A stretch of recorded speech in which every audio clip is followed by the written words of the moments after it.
Hello everyone, my name is Steven Zapata. I'm a concept artist, illustrator, online art teacher, and former instructor at Art Center College of Design. I would like to introduce you to my new drawing course, Form from Imagination, a course designed to help you draw with confidence from your mind. Maybe you want to be a professional illustrator or designer, maybe you want to be a master with a pencil, or maybe you just want to be the best artist that you can be. Beautiful goals.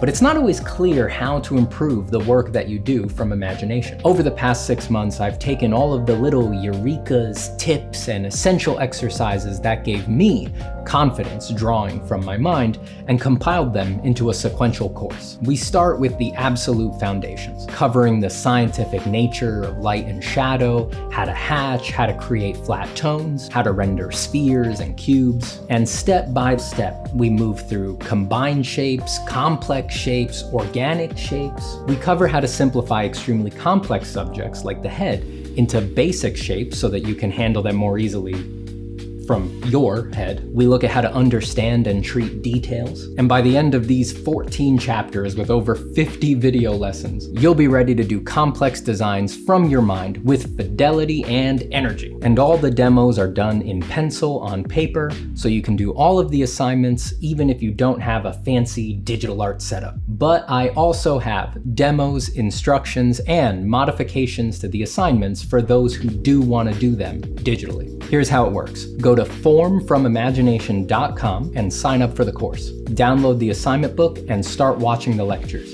Do the assignments at your own pace. Take your time with them and use this self-study to develop your patience. When you're done, post your assignments in the exclusive community hub, and I'll personally critique your work with drawovers, diagrams, and advice.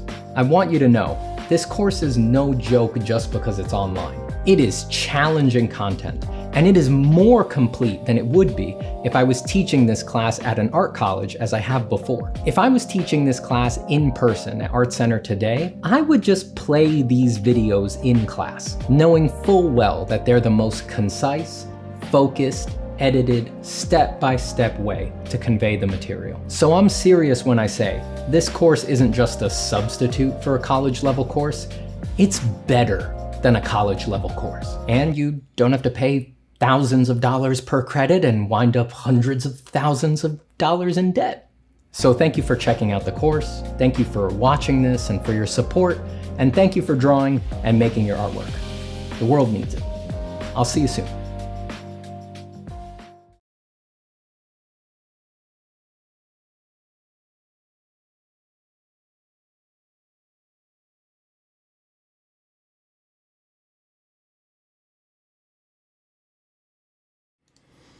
What up? You ever have your mouse run out of battery right when you're trying to start your stream? It happened.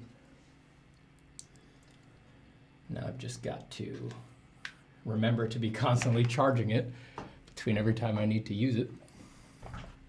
Hello, folks. Hello to Ayub. Hello to Vega. Hello to Johnny Pearson. Hello to Corey Krumnacher. Just saw the new Spidey movie, and god damn, they did that. I gotta see it. I really liked, we're talking about the sequel to Spider-Verse, right? I've been completely out of the loop lately. I've been living in a very different kind of life. I have not been on top of my pop media. I have not been taking care of my entertainment design diet. We're talking about the sequel to Spider-Verse, right? I think so. I gotta check it out. I really liked Spider-Verse. I thought the first one was great. The Vyacheslavs, Jermakovs. Hello. Hello to Lloyd. Hello to Tiger. Hello to Mr. Soon. Hello to Earth. The great Earth. Our revels now are ended. These are actors, as I foretold you. All were spirits, and are melted into air, into thin air. Like the insubstantial fabric of this vision, the great towers, the gorgeous palaces, the solemn temples, the great earth itself, all which it inherit, shall dissolve.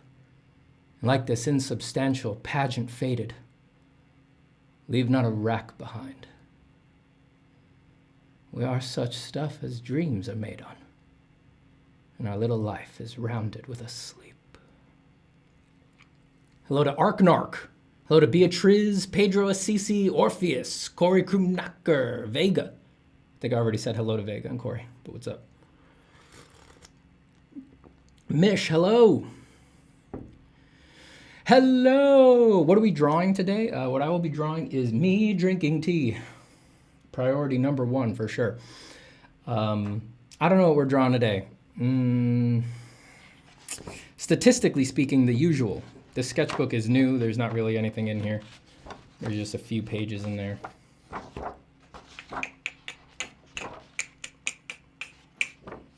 So we will see. We'll think of something. I'm feeling either pencil or markers. Feeling either pencil or markers, but who knows? Maybe the smoke that is enveloping New York City today and yesterday will affect my mind state and make me draw something more unexpected. I need to unplug this. Close that. Plug that back in there. Thank you, Sergi.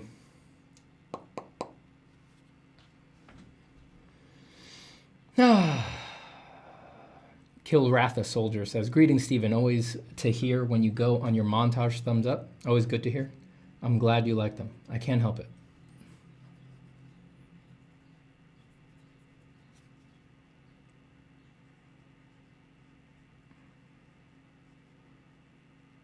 Nothing like a little, nothing like Shakespeare at his most spiritual, at his most mystic, to kick the day off. Check my exposure, and you can kind of see what I'm saying. How often do you shower daily in summer? Usually only once. Still only once.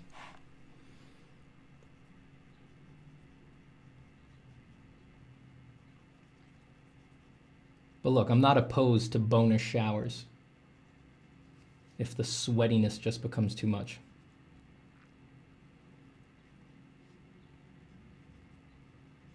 I'm a very sweaty guy, so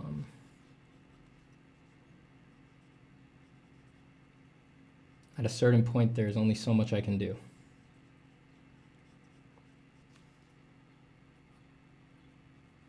Just have to make my peace with it.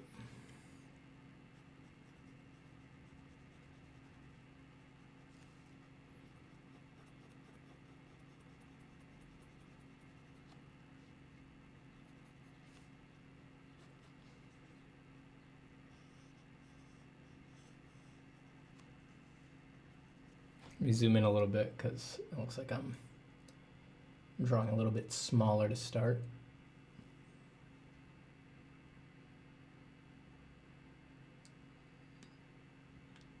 Oops, messed up my focus.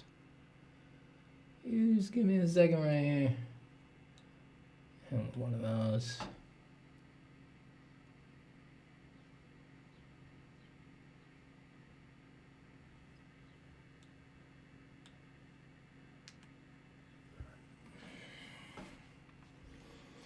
What's your favorite classical artist? I mean, I'll always have a soft spot for Michelangelo. But I love them all.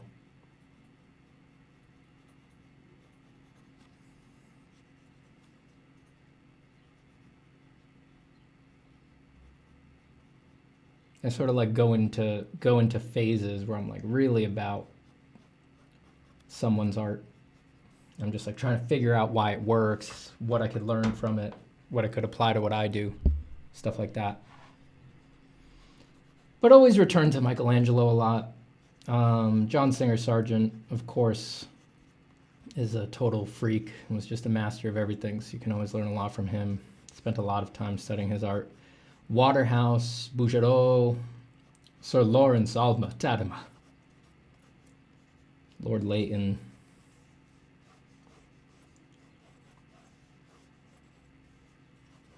I mean, a list of great artists is a list of great artists at a certain point.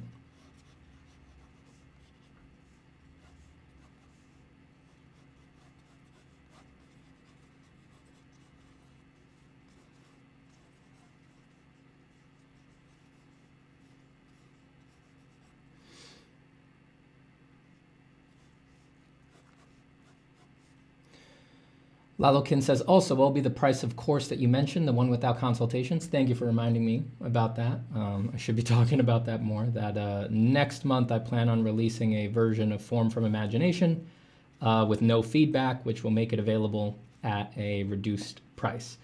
What that reduced price is, I cannot say with certainty just yet. I have to crunch numbers on that. I have an idea in mind, but I don't want to say a number that I then change and disappoint people. So I have not announced a price for it yet.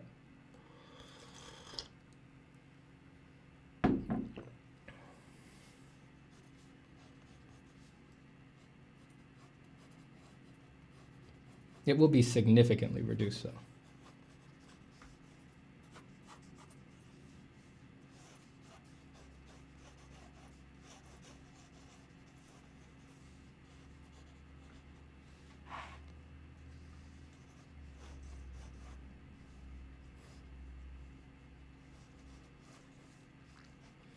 I know that everyone already asked you this, but have you seen the new Spider-Verse movie? Thoughts? I have not seen it. Did it come out yesterday or something? Is that why everybody's talking about it?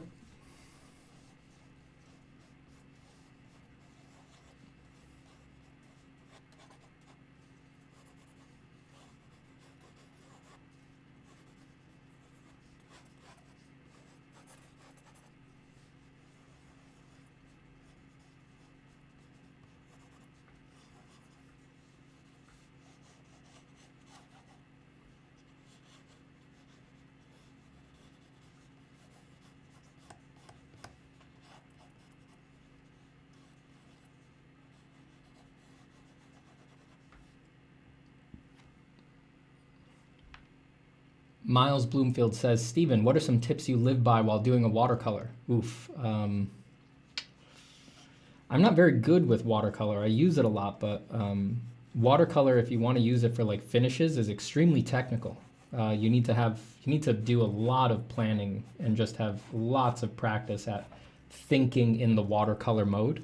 I don't do that. I don't have that experience, so I cannot execute anything technical in watercolor, really. Like, I don't know how to control like the bead of water that runs down the page. I don't know how to make them gradate into each other nicely. I don't know how to control the wetness of the paper. I don't stretch my own papers and keep them pre-soaked and all that. I do none of the things that are important when using watercolor. I just use it as a very direct, very simple color sketching medium, and I like it for that. So I have very little in the way of tips, and certainly not tips that a sophisticated watercolor master would advise or anything like that. If you listen to a watercolor master speak and explain how to do it, it's very clear that there's just like a whole realm of technical moves and systems that apply basically just to watercolor. And I just don't know any of those things. It is certainly more technical than even like oil painting or something like that. I mean, oil painting can be technical if you're trying to get an exactly particular result. But the thing about oil painting is that you can correct it for days. You know, you make a mistake, just scrape it off. And watercolor just doesn't have that, you know?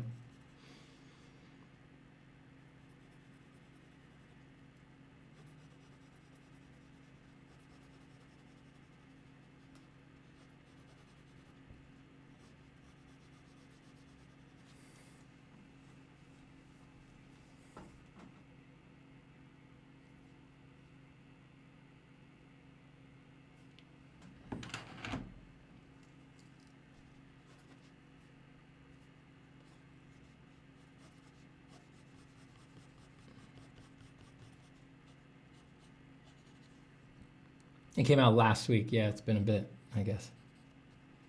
Is it out only in theaters or is it streaming? It's probably only theaters, right? I should go see it in theaters. That'd be the kind of thing I'd want to see in theaters. Just get the full effect, you know?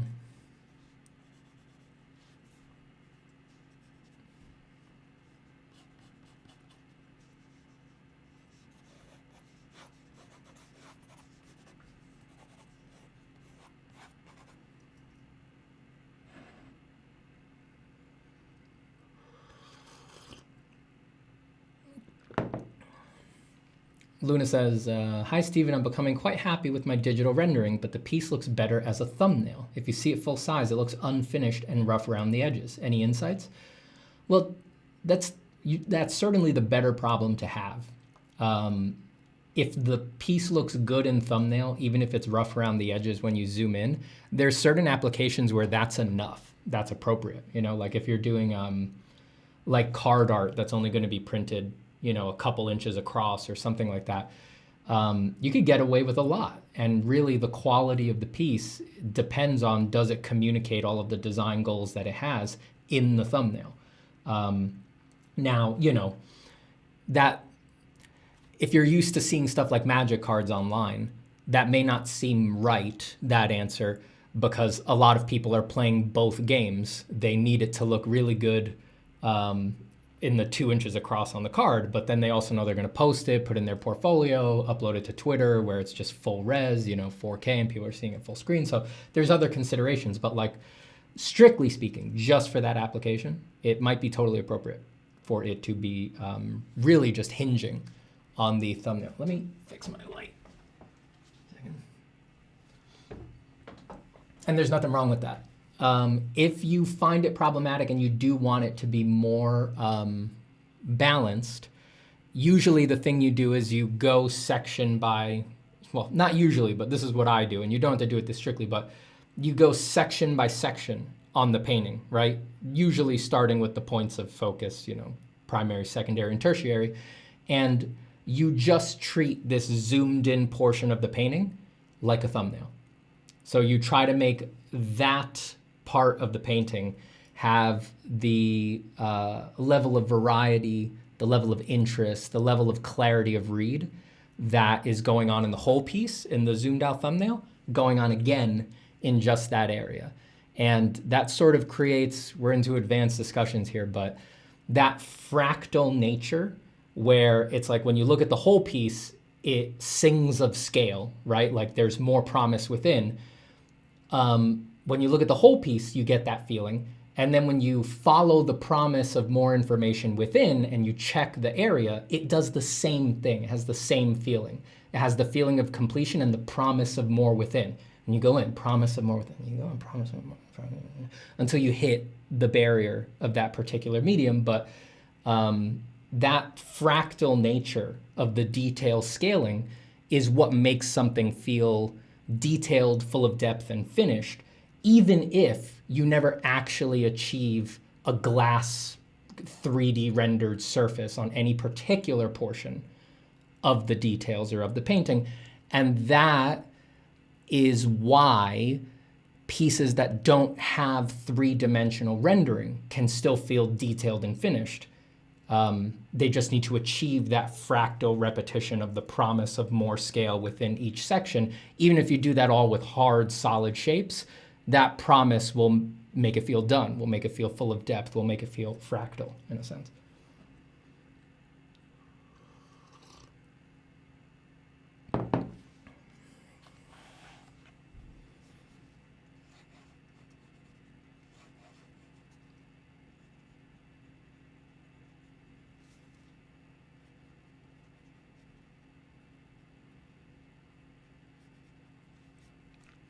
I can't believe how like orange-ish the light coming into my room is from the smoky sky outside.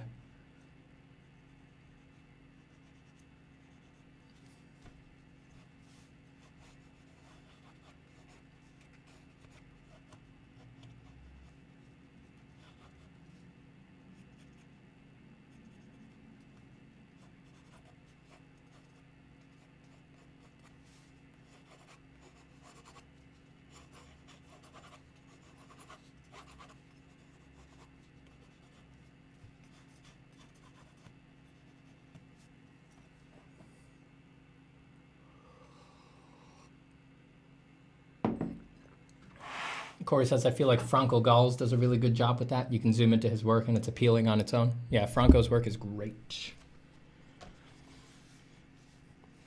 I haven't decided yet what track I'm going to go down here, so let's do a little marker, see if that clicks some interest for us.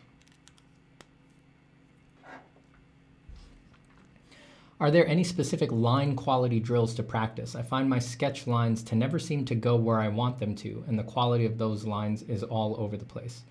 I mean, there's drills you can do, but their application is limited. I mean, you master, like any of those foundational elements, you master your line quality in its application to particular pictures, not in abstract, you know? You can do, like, just get a piece of paper here.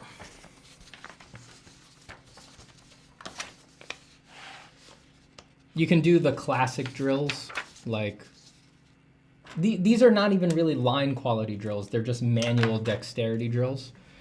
You can do, first practice straight lines with no guidelines, right? Just get used to drawing from the shoulder and try to do straight lines like this.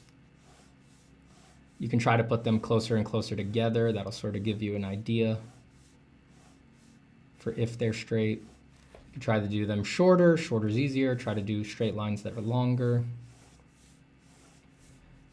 This gets easier and easier as time goes on. Then you can put some, you know, you can test them with a ruler and stuff like that. I don't have a ruler near me, but you can put a ruler down next to them to see how close you got. Then you can put guides on them, so you can try to go from a point to a point and see if you ghost the line a few times to see if you can get it like that. You can radiate them, see if you can easily radiate them out from a point with consistency where they don't lose control. You can invent your own drills. The star drill is a good one, just cross lines and see if you can hit the middle point. See how many times you can hit the middle point without missing. So there's like drills to control the ends of the lines, the beginnings of your lines. And then you can control curved lines by doing point, point, point, point, and trying to find a way to smoothly snake through it naturally without taking too hard of a curve or anything like that. So there's all sorts of stuff like that, but I want to be very clear here. You can get really good at hitting all the points on a curved line practice, right? You can get 100% at this, and then when you go to do this on your drawing, it's not gonna work. You're still going to struggle because practices and exercises are simply not the same as creative application. This does improve your manual dexterity, but the percentage of that will transfer to creative application is always going to be like, 10% if you're lucky, just because there's always going to be way more considerations in a creative piece than there are in an abstract exercise. And the abstract exercise can never fake that. And if it tried to fake that, it would just become a creative piece. So the only real way to practice the kind of line quality that you want is in the pictures that you're doing. And if you're suffering through that, that's natural. You're supposed to be bad at the beginning. It's not a big deal. Just have faith in yourself, have patience, and keep pushing through.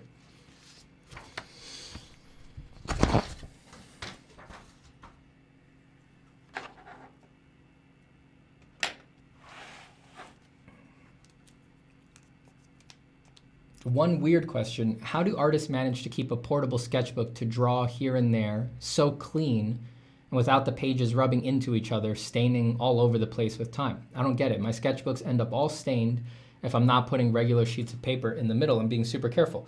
I mean, my sketchbooks get stained. I just don't care, Stains are very low contrast. That's the thing. If you're putting a good contrast range in your pieces, whatever a stain might contribute to them or mar them with, the stain is just going to be so, especially the stain from just like graphite rubbing against graphite, very low contrast. Whatever it's going to add to that picture or mar it with is going to be very negligible. It's not going to be a big deal. And if it is a big deal, it's probably a sign that you're not putting dark enough darks, you're not getting a good contrast range in the pictures. And it's your sketchbook, so you don't have to struggle for that stuff all the time. You can just be playing and all of that.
Yeah, you can get spray fixative.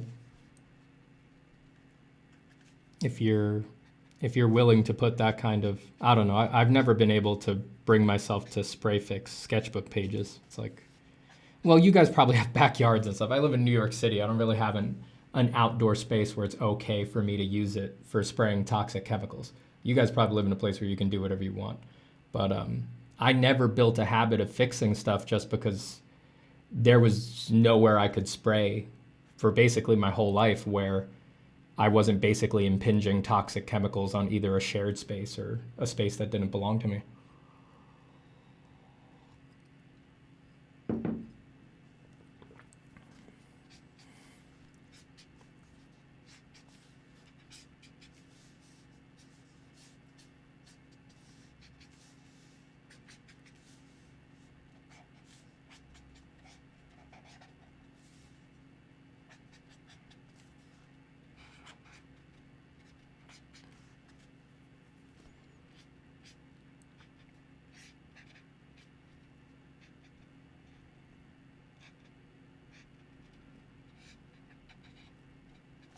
I never fix my drawings. I don't think I've ever spray fixed one of my finished pencil drawings. I don't know. Kind of like leaving them with the living document kind of a vibe. But then again, I don't really sell my finished drawings, so it's not like I'm sending them off to some place where I hope they'll be preserved, you know. They just sort of live unfixed with me.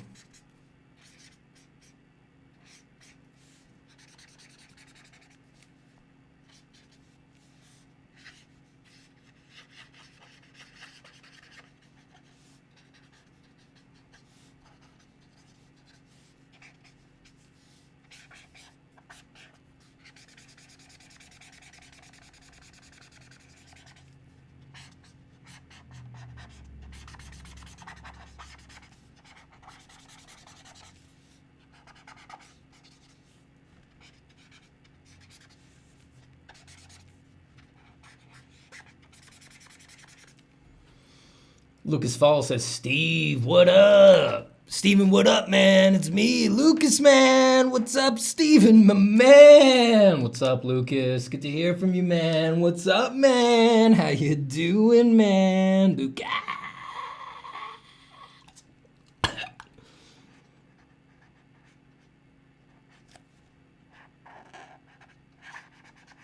I don't like that green. Too dark. I thought it was going to be lighter, but whatever. Nothing to do now but commit.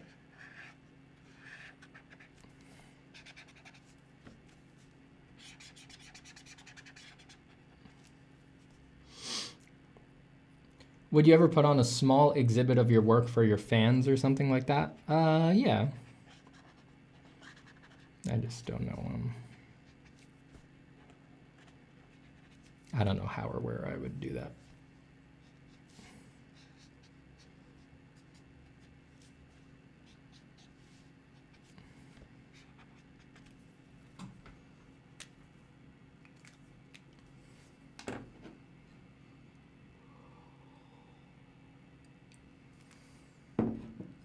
Is there a particular reason why you don't sell your drawings? No, not a particular reason. I just haven't really crossed that bridge yet, I guess. You know, I started off as a designer, and most of I spent my formative years heading towards being a designer. So I just never built up,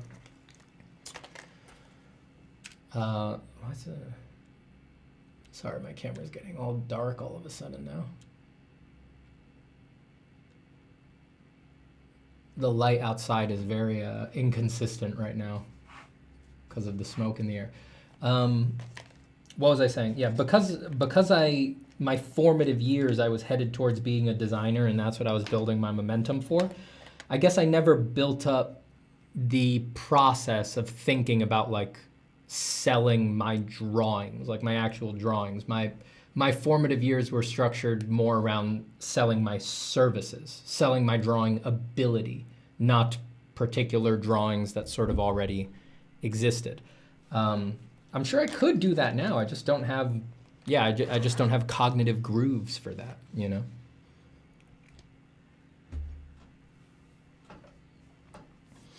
Do you own any Ahmed Al-Duri's original art?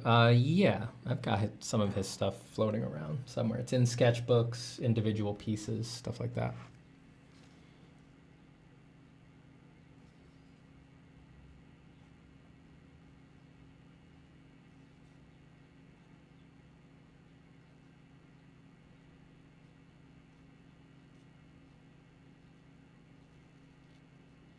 I wouldn't say I own it, though.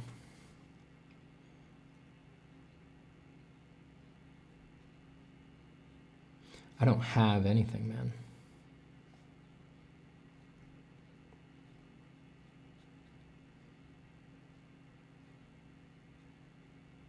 I'm just holding on to it for him.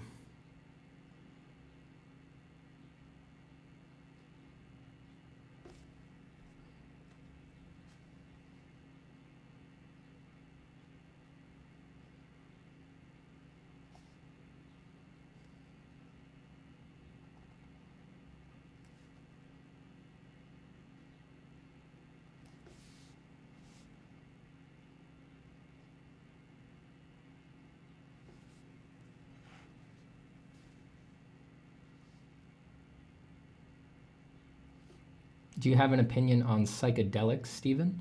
They're very interesting. Certainly the experiences available therein can be very helpful to people. In terms of like an opinion on psychedelics as they pertain to art, that I don't have much of an opinion on. I've never really done any personal exploration of making art in altered states. I find art making to already be enough of an altered state of consciousness. Adding a second level to that has always, I've always experienced that as just too distracting to be useful for art making. But that doesn't mean that'll be the case for other people. That's just for me. And again, if it's less about the art making and it's about, you know, experiences that happen to be occurring while you are making art, while those other substances are altering you, then I mean, an experience is an experience.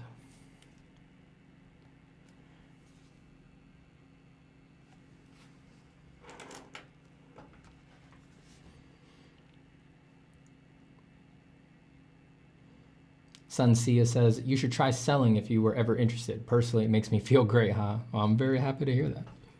Keep feeling great. Yeah, I mean, I might do it in the future. I don't know, I'm just not in a rush to go anywhere these days. Take it nice and slow. Be thoughtful about it.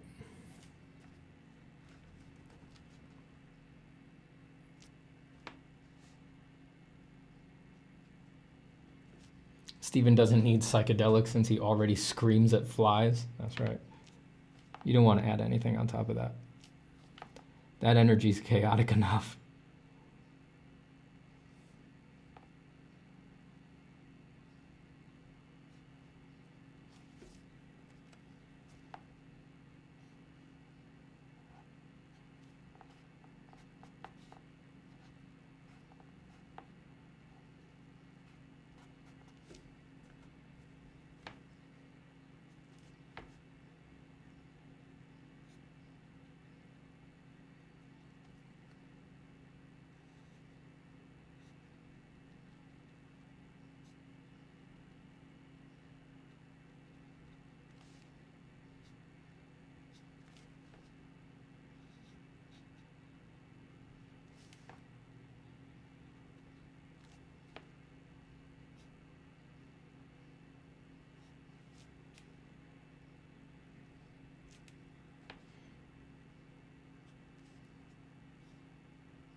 Good to be here again. Welcome, Autumn Rose.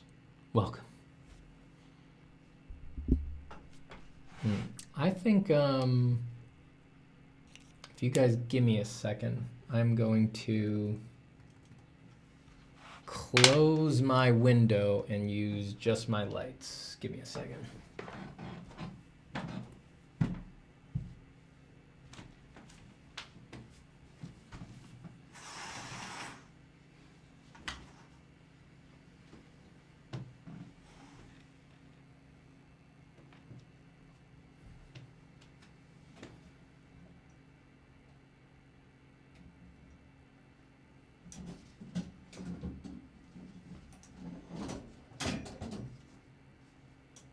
Just a second now.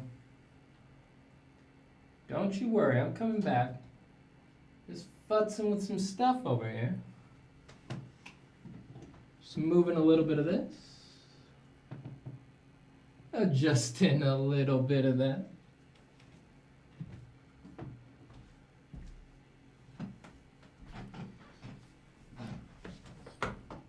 Sorry, the window light, I think, is just being too inconsistent right now because of the inclement smoke situation in New York. So let me open that up a tick.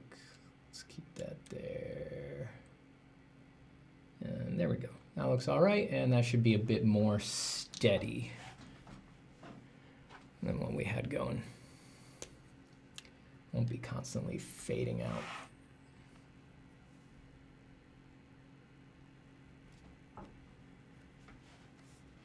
Vampire mode.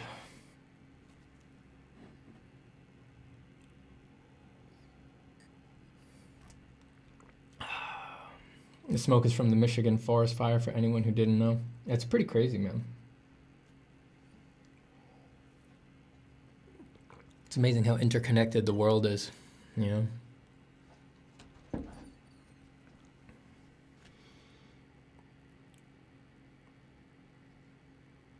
As soon as I woke up yesterday, or whenever it started, was it the day before? As soon as I woke up, I sensed it. Not sensed it, I saw it. I sat upright in bed, and I have a window right next to my bed, and I lifted the blinds and looked out the window, and I was just like, everything was just slightly yellower than usual, and I was like, well, something's fucked up.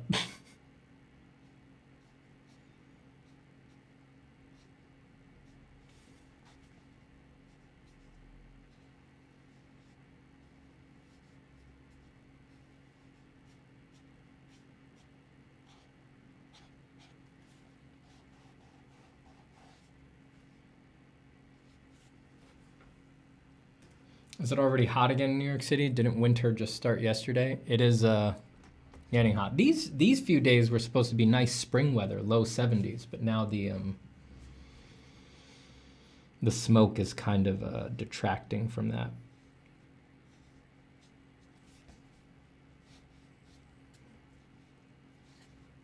Yeah, but the days that are like mid 80s, low 90s are creeping in.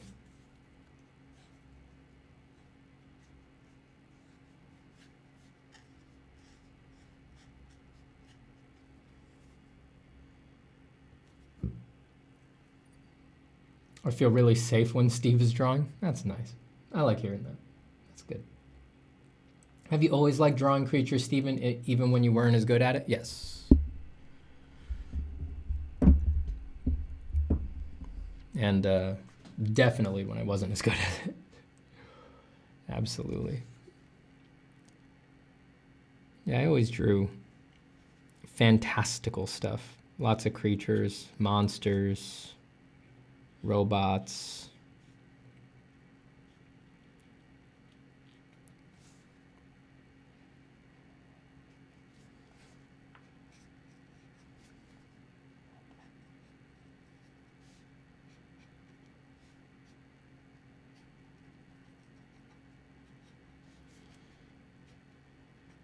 I never really cared how good I was at it. Well, as a kid, definitely in the once I was fully in training mode, then of course I cared. But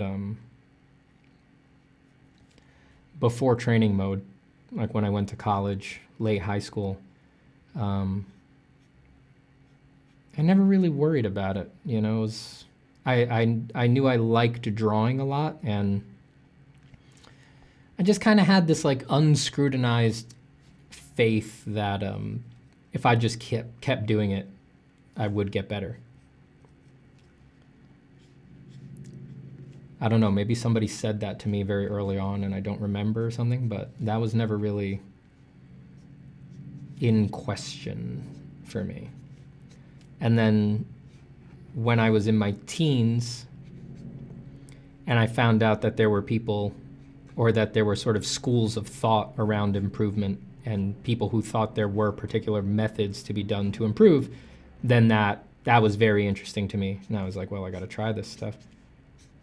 So I started life drawing and looking at anatomy and things like that.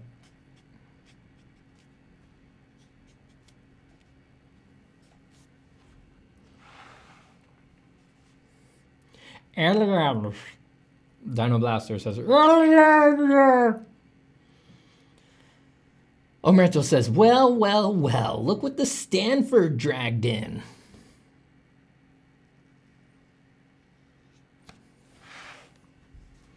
Look, guys, it's a human artist. Oh, did you go to Stanford to complain, Steven? Oh, man, shut up, guys. Shut up, he says. Oh, we'll shut up once you hand over your art for training. No.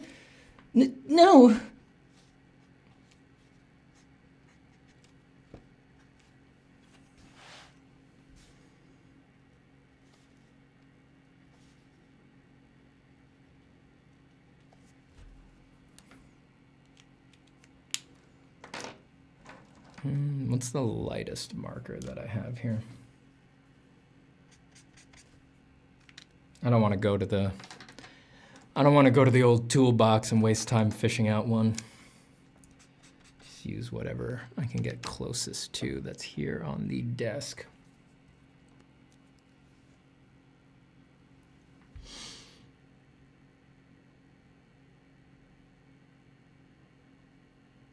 Yeah, it's all hazy here up to, yeah, a lot of people are in the haze right now. It's weird.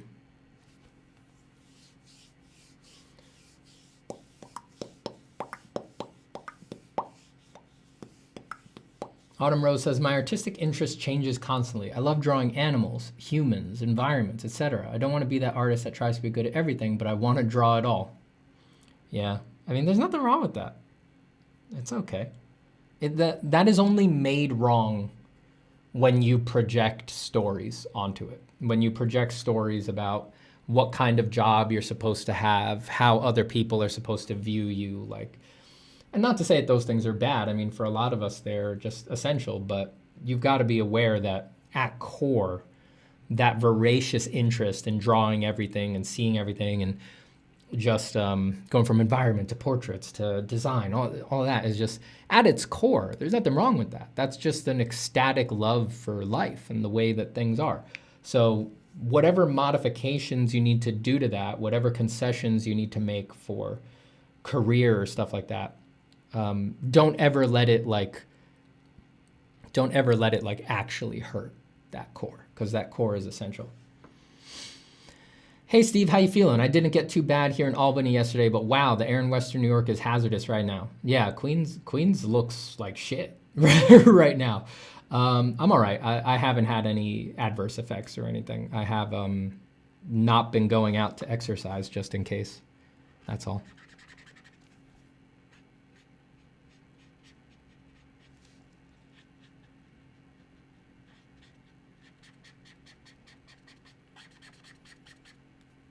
Which is a shame, because I would like to get in as many runs as I can before the weather gets real hot. Enjoy the nice spring sweet spot. But it feels like it'd probably be a bad idea to huff and puff with this much smoke in there. I mean, you step outside, it's not just that you notice that the light is redder and yellower and there's a haze. It smells like smoke. It smells like smoke, even though the fire is so far away. It's crazy. It was really strong last night. I walked the dog at like 10:30-ish p.m. last night. Not that late, but kind of late. And it was like it was like there was a thick fog outside on the street, but there was no humidity in the air. It was just all the particulate matter. All of the street lights had blooms around them, and it smelled like a campfire. It was crazy. And then when I woke up this morning, I checked the news and I saw that last night New York hit topped the list for worst air quality of any major city in the world. It's like you could feel it.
Miles says, Stephen, I was thinking about what you said on the stream the other day about how teachers are not the authority on good art, and that something careless they say can affect a student's development. I was wondering whether showing art, such as a master drawing by Frazetta, to students could affect them in a similar way, in that it can infect them with techniques and styles to their detriment. I don't, not really. Not in an ultimate sense. That can happen, but only in a toxic environment, I think. So it's not, in a well-adjusted, balanced environment. That means a good community, teachers and authority figures that don't have totally irrational views on objectivity in art and things like that.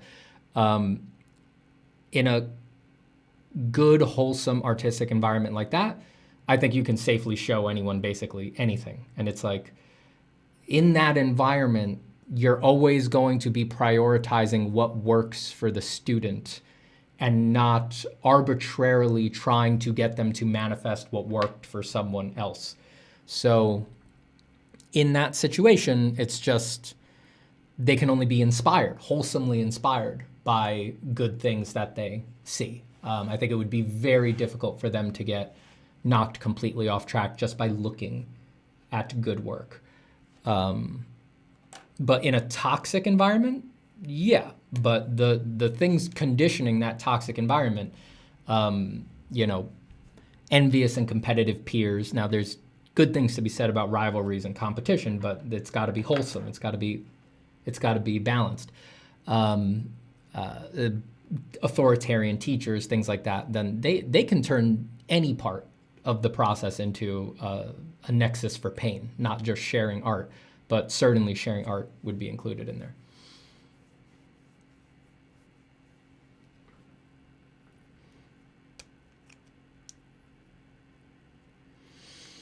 I'm also a designer and have been in that field for 7 years now and about only a year into drawing. How long did you spend drawing to get to where you are? A very long time, a very long time.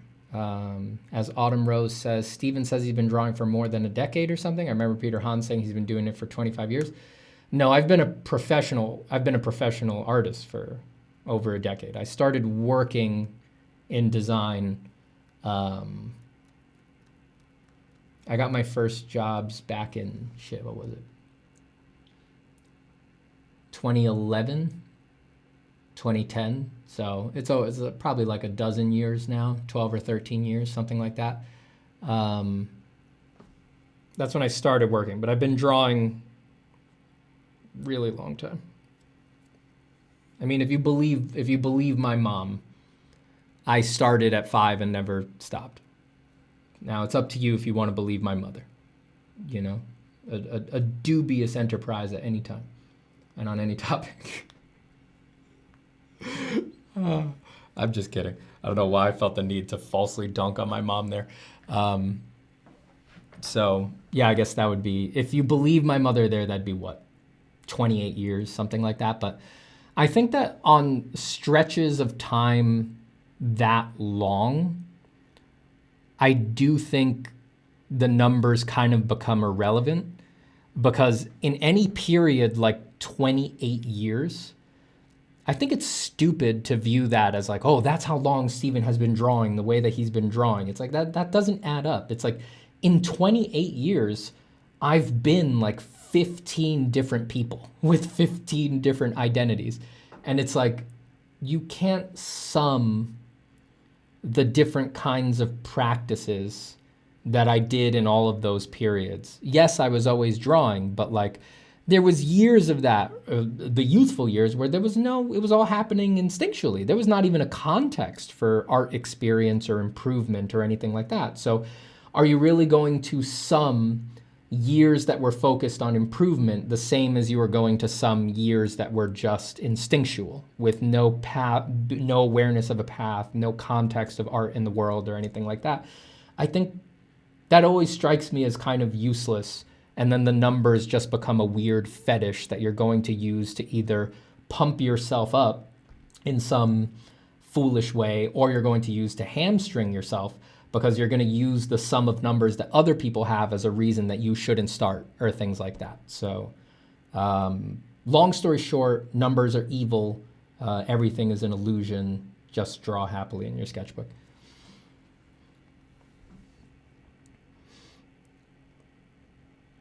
Hey, Steven, have you ever seen any of the All Tomorrow's book illustrations? Sounds of something you enjoy. I've never read the book. I have seen some of the illustrations. I'm aware of it. It's like, one guy made like this big tome of like imagined evolutions of humanity across the stars, right? Great stuff. I thought the illustrations were super cool. I don't think I saw all of them. I think I saw like a collection someone sent me. But yeah, I thought they were very cool.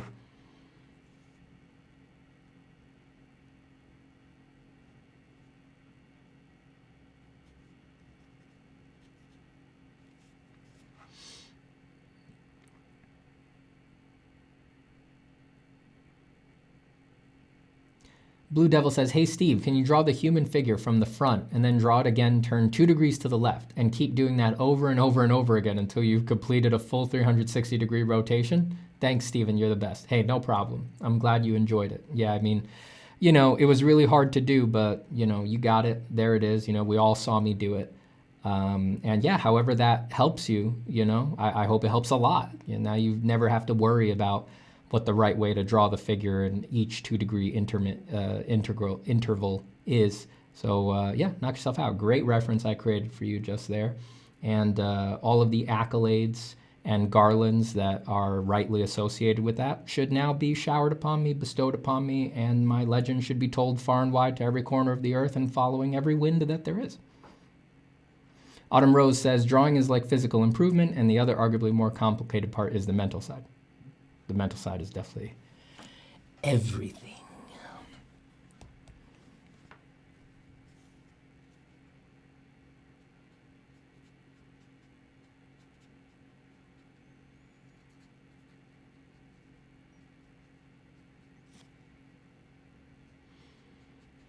Stephen, have you read Vagabond? I have not.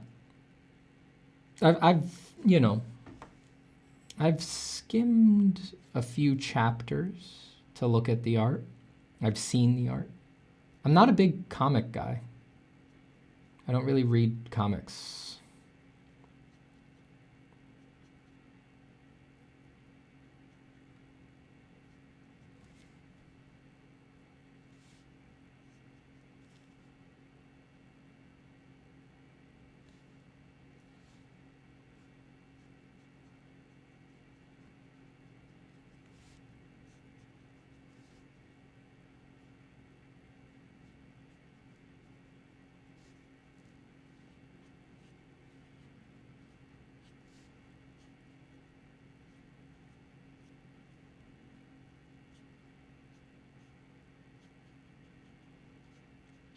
But the legendary ones, the ones that everybody talks about, I don't really read them, but I'll skim them to see what everybody's getting so charged up about.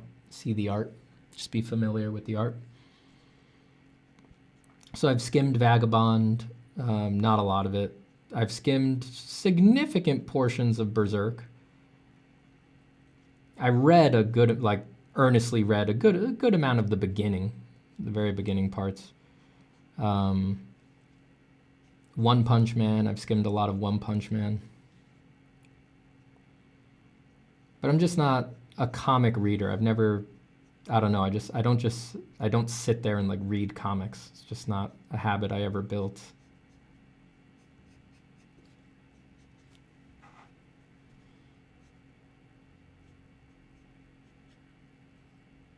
I have read Watchmen and V for Vendetta in their totality, but that's it. I think that's it. Yeah. I've read a lot of Black Sad, but I'm talking about that first main Black Sad book, and even that I did not get through all of it, you know. I read the first half, then I looked at the gorgeous pictures, and then I was done.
Do you like the new Corvette supercar? I don't think I've seen it.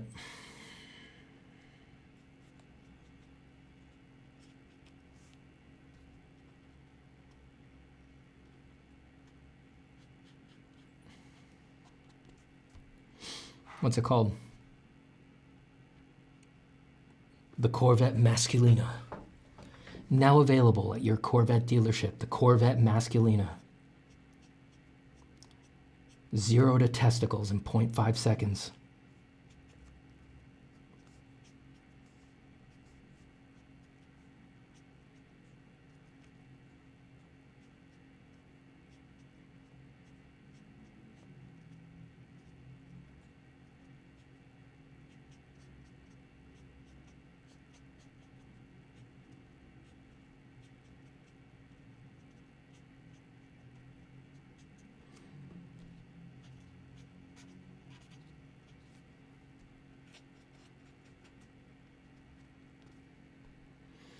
Ever used Affinity Designer? Any thoughts? Yeah, I tried it once. It's pretty weak sauce to give an opinion based on one try, but it seemed, if I, I should check. If I have it right, Affinity Designer is the vector one, right? It's positioned to compete with Illustrator, if I remember correctly. And I tried it because I needed to do some vector thing, and I hate Illustrator, so I tried that, and I don't think I wound up going far with that. I was looking at it for work, and they wound up giving it to someone else to do the vector part. But I remember thinking it was much more intuitive than Illustrator, than Adobe Illustrator. If I did do vectors, I would use that before I used Adobe Illustrator.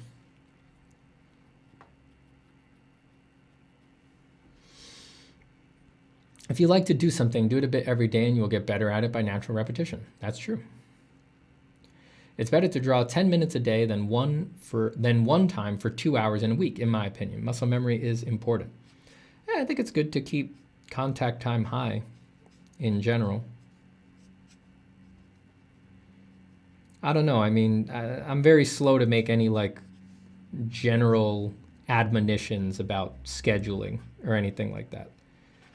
I think that if you find that works for you, then that's great for you. But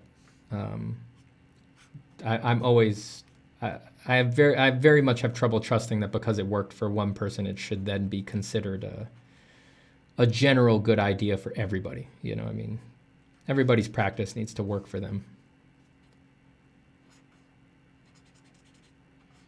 So there's going to be people for whom 2 hours once a week is the way to go, you know? People have different schedules, different lives.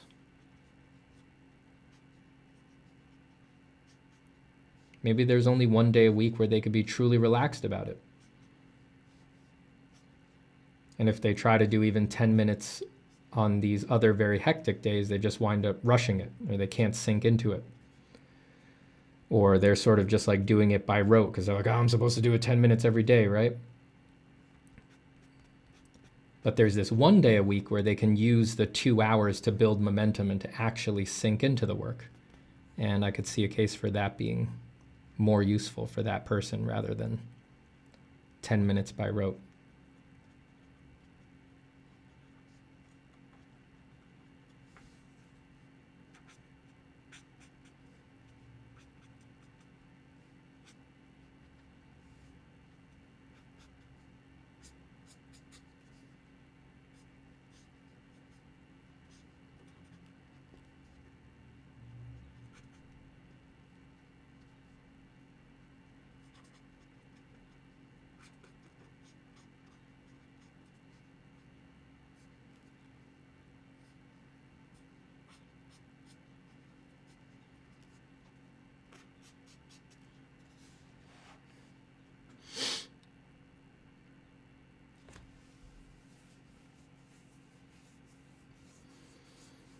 Cake Sandwich says, hey, Steven, I just got my first art job. Ah! Is that too loud? That's probably too loud.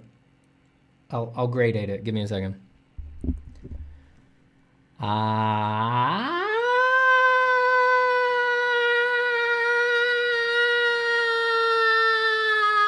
Congratulations, Cake Sandwich. That's fantastic. That's fantastic. Good for you. Hooray! Those are fireworks, in case you didn't know. Everybody send congratulations to Cake Sandwich. What a wonderful day. The emotionality of it all, the achievement of the milestone, the new path, the opening of the next door, the excitement. Good for you, Cake Sandwich. We're trying to sleep, Stephen. I don't know how many times I got to say this. Do not sleep to this stream. It's a bad idea. I can promise you right now that crap like that is not going to stop.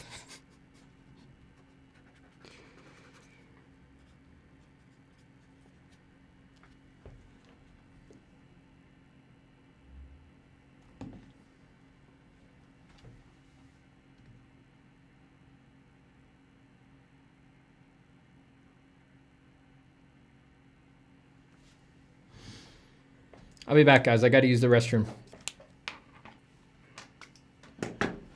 I will be right back. Come in. Oh.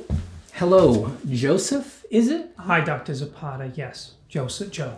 How are you? I'm well. What seems to be the problem, Joe? Well, I'm having difficulty drawing from imagination. Oh. Joseph, just so you know, that's totally normal. Why don't you tell me a little more about your problem? Is it that you can only draw from imagination if you're completely alone? Doc, I can't ever draw from imagination. What about if you're completely relaxed? When I'm totally relaxed, I can't imagine a thing. I see. Joseph, It's important to know that even with severe cases like this, there's always hope. I can prescribe an experimental therapy called Form from Imagination. Form from imagination? It's early days, but clinical trials are extremely promising. Why don't you try this for 6 months and then check back in with me? Okay, I'll do whatever it takes. Did you just draw this? Oh yeah. Wow, it's amazing. Hey, Doc, do you ever have trouble drawing from imagination? Oh no.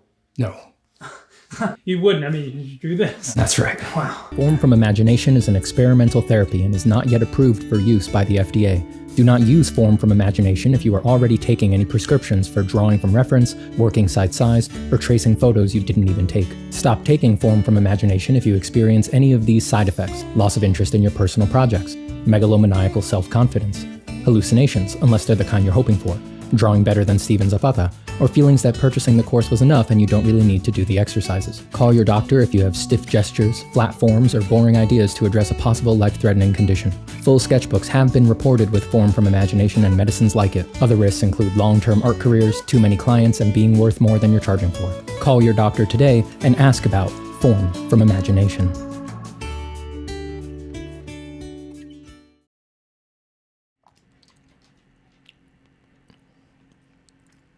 Hi, puppy. No pretzels for you.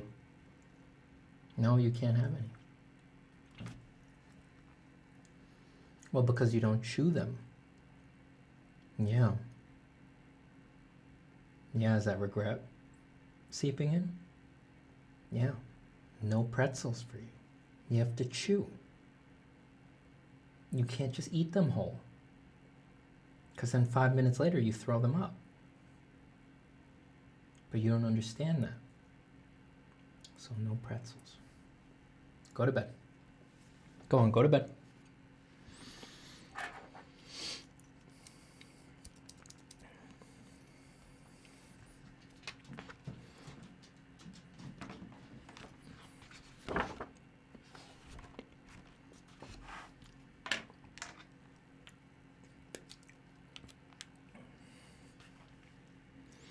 Yeah, don't sleep on Joe's acting. Joe's acting is excellent.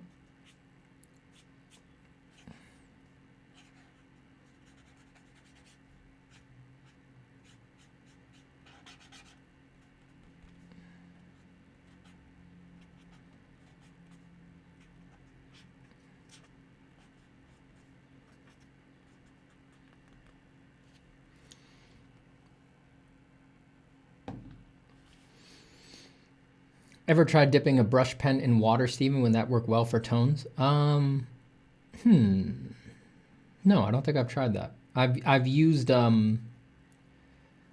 brush pens that have a water reservoir and sort of made the reservoir, like instead of being clean water, made it a dilution of ink and water. So it's like 50-50 water, 50-50 ink. Which is still really dark. That doesn't make like a 50% gray. But I don't think I've ever tried just dipping a pure brush pen into water, no. Interesting idea. Should try it. But I have done a lot of work in general diluting inks. I was very inspired in my ink work early on by Frank Frazetta's Canaveral plates. These Tarzan ink drawings he did for a Canaveral press release of Tarzan, if I remember correctly. Or it was a few books, but they were sort of like the height of his ink powers. And upon close inspection, I found that some of the finer lines in the hatching, I believed, were made with diluted ink instead of straight ink, so that they were ever so slightly gray instead of being pure black. And then that sent me down the rabbit hole of attempting that in many drawings. It works well.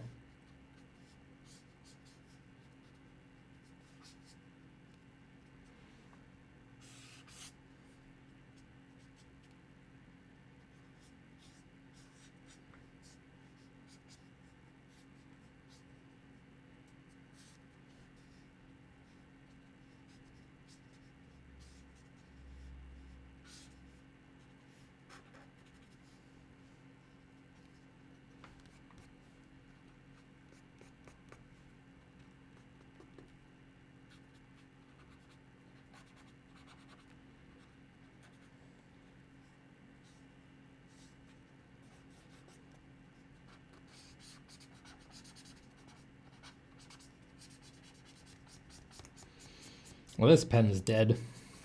Dead, dead. Goodbye, goodbye.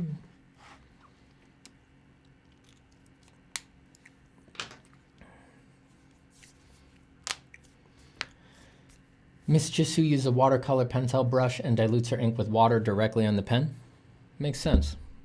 Yeah, I can see how it would work. Yeah, I just never tried it that particular way. I always pre-diluted either in a little pool in a watercolor mixing thing, or pre-diluted the water itself in a reservoir pen.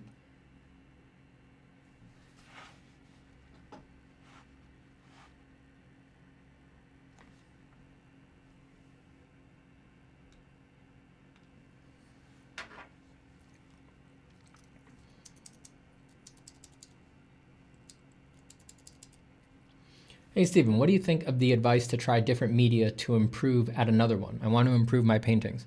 I think it does work. It's not like, it doesn't work for like magical reasons. It works because it just kind of will force you to see that the other media that you were using makes you think a particular way. And you might not understand that until you've sort of gotten out from around it and you're able to sort of look at it from an area, from a distance removed. So with mechanical pencil, one of my favorite mediums, right? This is all you can ever put down, this tiny little tip. So that makes you think in lines naturally. But if you're using a brush that's 2 inches wide or 1 inch wide, you're naturally going to think in masses instead of tips.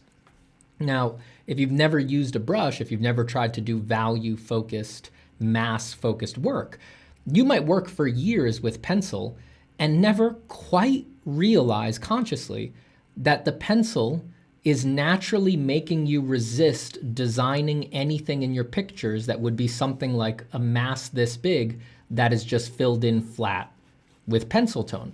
Because if you want this very flat, it will literally, I'm not exaggerating, I'm putting hatches in it as a cartoon, right? Not even attempting flatness. To flat an area this flat as you can get it, and if you've never looked into academic art and academic techniques, it can get quite fucking flat. A square this big flat with pencil can literally take a week. It could take a week easily to flat it. It takes hours and hours and hours. Your mind holding the pencil instinctively, but not consciously knowing its limitations, will not incline you to design your pictures out of blobs like that. Whereas if your main tool is a brush that is 1 inch wide, it will not incline you to draw like this, because it can't. It will struggle to put down lines that fine and to delineate things that clearly. It'll make you think in masses instead. And if you never used a pencil, you might not even realize that that is off the table from the way that the medium is making you think. Once they get separated out, it makes you a more conscious designer. It makes you more aware of what you're leaving on the table and what you aren't. And it makes you more aware of what the benefits and drawbacks are of each mode of thinking. And I think that is the improvement that occurs when you sort of let one medium talk to another. It's not some magical thing. It's just a perfectly logical realization of what each medium is gating off from you. And then because you know that, you can extend yourself to do the things that are more difficult, to think the way that is more unusual for the medium that you're using. And that usually produces rarer effects that are less often seen in amateur work, makes your work look more tricky, more virtuosic, have a better quality of artifice, and thus is more appealing to people, often more impressive, etc., etc. Mr. Sun says, but will those 2 weeks of flattening tones help me draw better? It will help you flat better for whatever, for however degree of flatness you like in your work, right? Some people really like getting a good flatness with something like pencil. If you do that, if you do those 2 weeks and find you hate flatness, you're not really interested in flatness being in your work, no, the 2 weeks are not going to help you that much.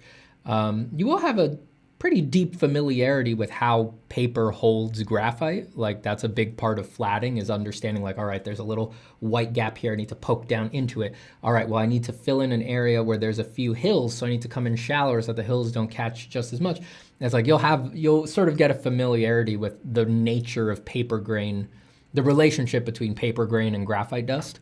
But no, it won't make you better at drawing. But after you do it,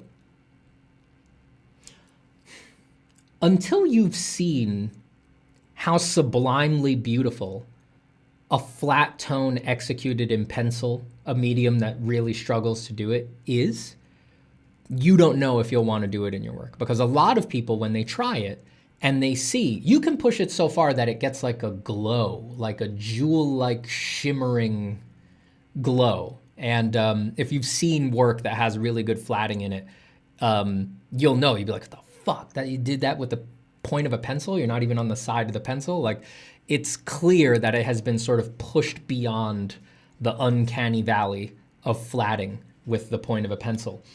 Once you see it, and if you manifest that, you may find that for you, I want this in as many pictures as possible, because you want to get the quality of that glow into the pieces and to sort of make them stunning and stuff like that. So if you have that reaction, then yes, clearly flatting did make you better at drawing. But if you find you don't like that stuff, then no, it didn't.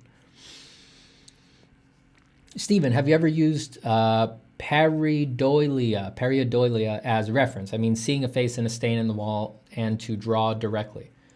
I mean, not in the sense of a stain or a cloud or something like that. I mean, I did a few things like that in design school, but they didn't stick. That didn't become a regular part of my process. But I think that that's sort of, mincing words or just being too precise, because I think that effect is happening all the time while drawing. I mean, not a stain, not something out in nature, but all the time I just kind of do this and say, what the hell is that?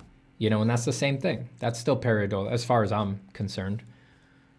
I say that's like some big, it's going to come down here, and there's going to be like his big crab eye. He's going to have another crab eye, and this is like his nose, and he's got like big nostrils down here, and like a few hairs popping off. And he's got a mouth back here, and this is teeth. And his top row of teeth is way longer. Damn, it looks like a dick, doesn't it? Shit.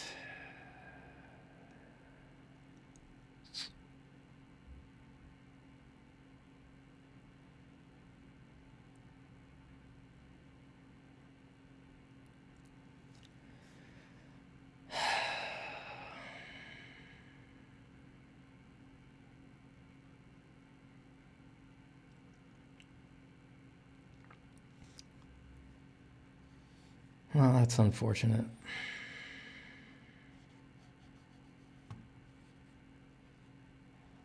That really sucks. Oh no, now it looks like the other guy's tickling his belly with his proboscis. Shit.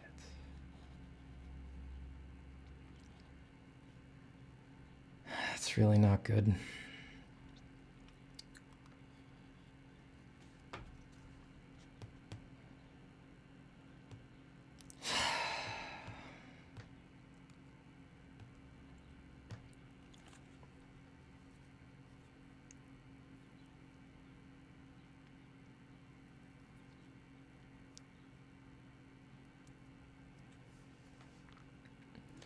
I just want to draw cool stuff, man. I just want to draw cool monsters and knights and stuff. It's just like, you practice so hard for so long, all these years. You're trying to be thoughtful. You're trying to be mindful. It's just like, you still accidentally draw a dick that's getting its belly tickled by.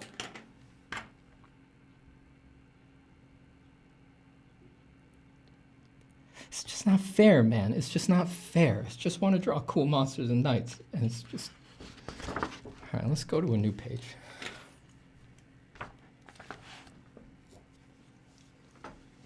It's all right. We can recover from this.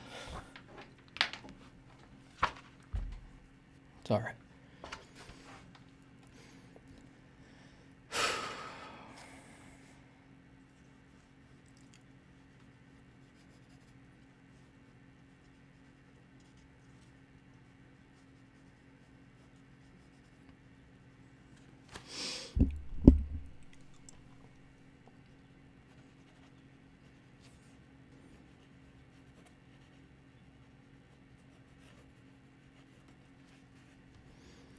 Hey Steven, I really appreciate your videos and advice. I've been sketching a lot more frequently and slowly working on building more confidence with watercolor. Yay! There you go. I'm glad to hear it, truly. I am truly glad to hear it. Good luck. Good luck with watercolor, man. As you master watercolor, bring us all tips. Let us all know. There's a lot of people in here who are interested in watercolor, and watercolor is super tricky.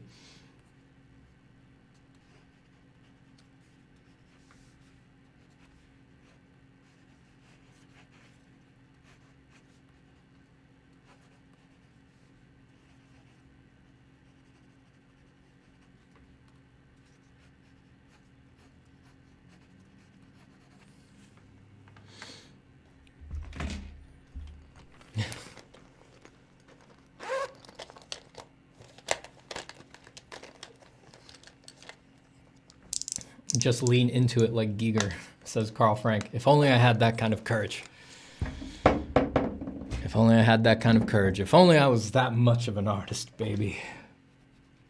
I hate to inform everybody, but I am no HR Giger.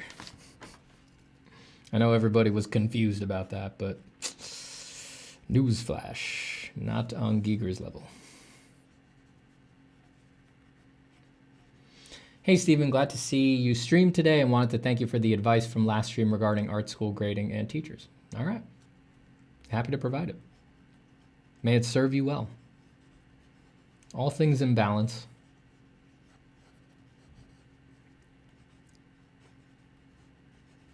I'm pretty hard on art school graders.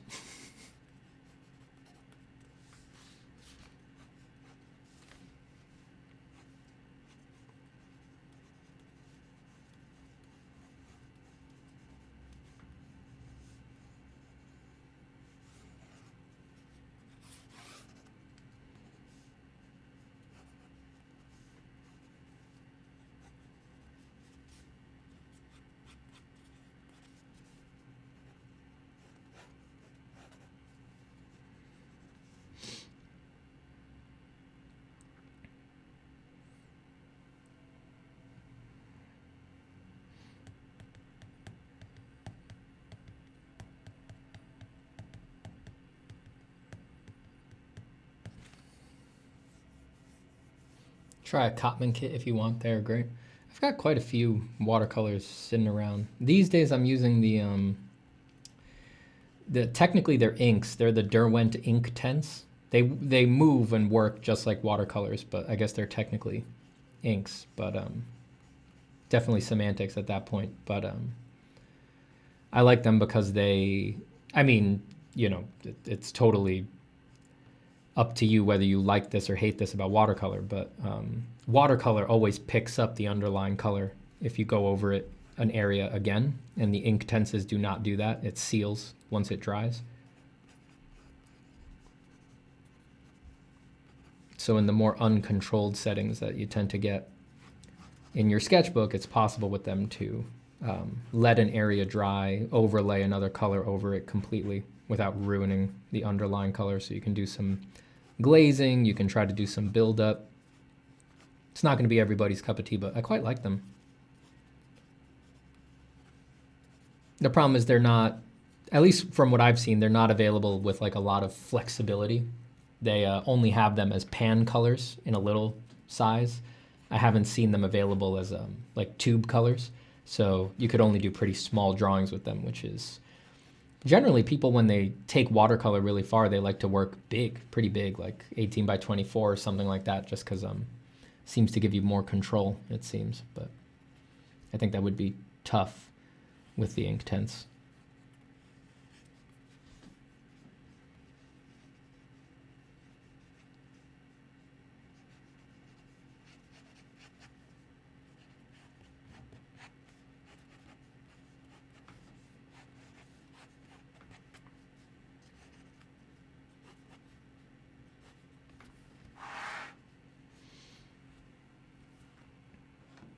Hey, Stephen, I mainly use pen and ink. Would I be able to do your course in ink?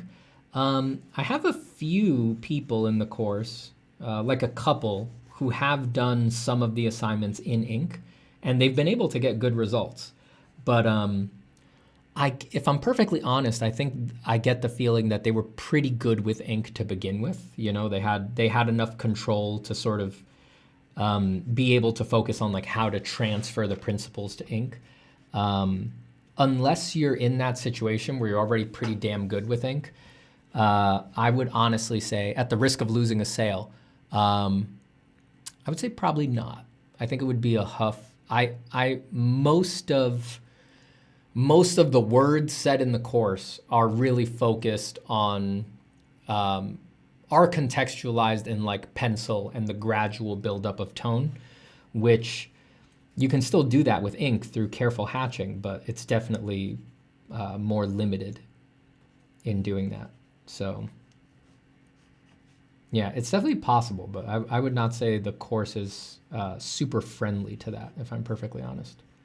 Now, if you do it in pencil and then go on to apply the principles to ink, I don't think that'd be a problem. But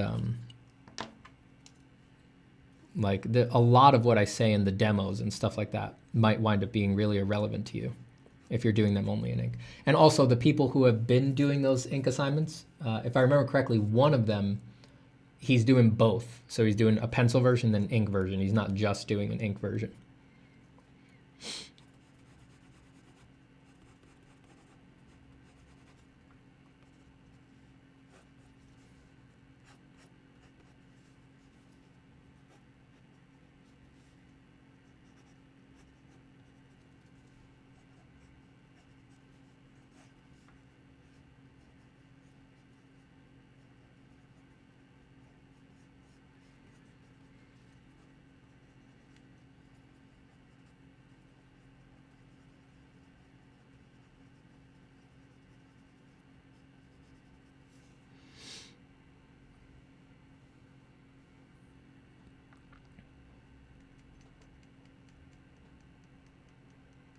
H.R. Giger is the designer of Alien? Yes.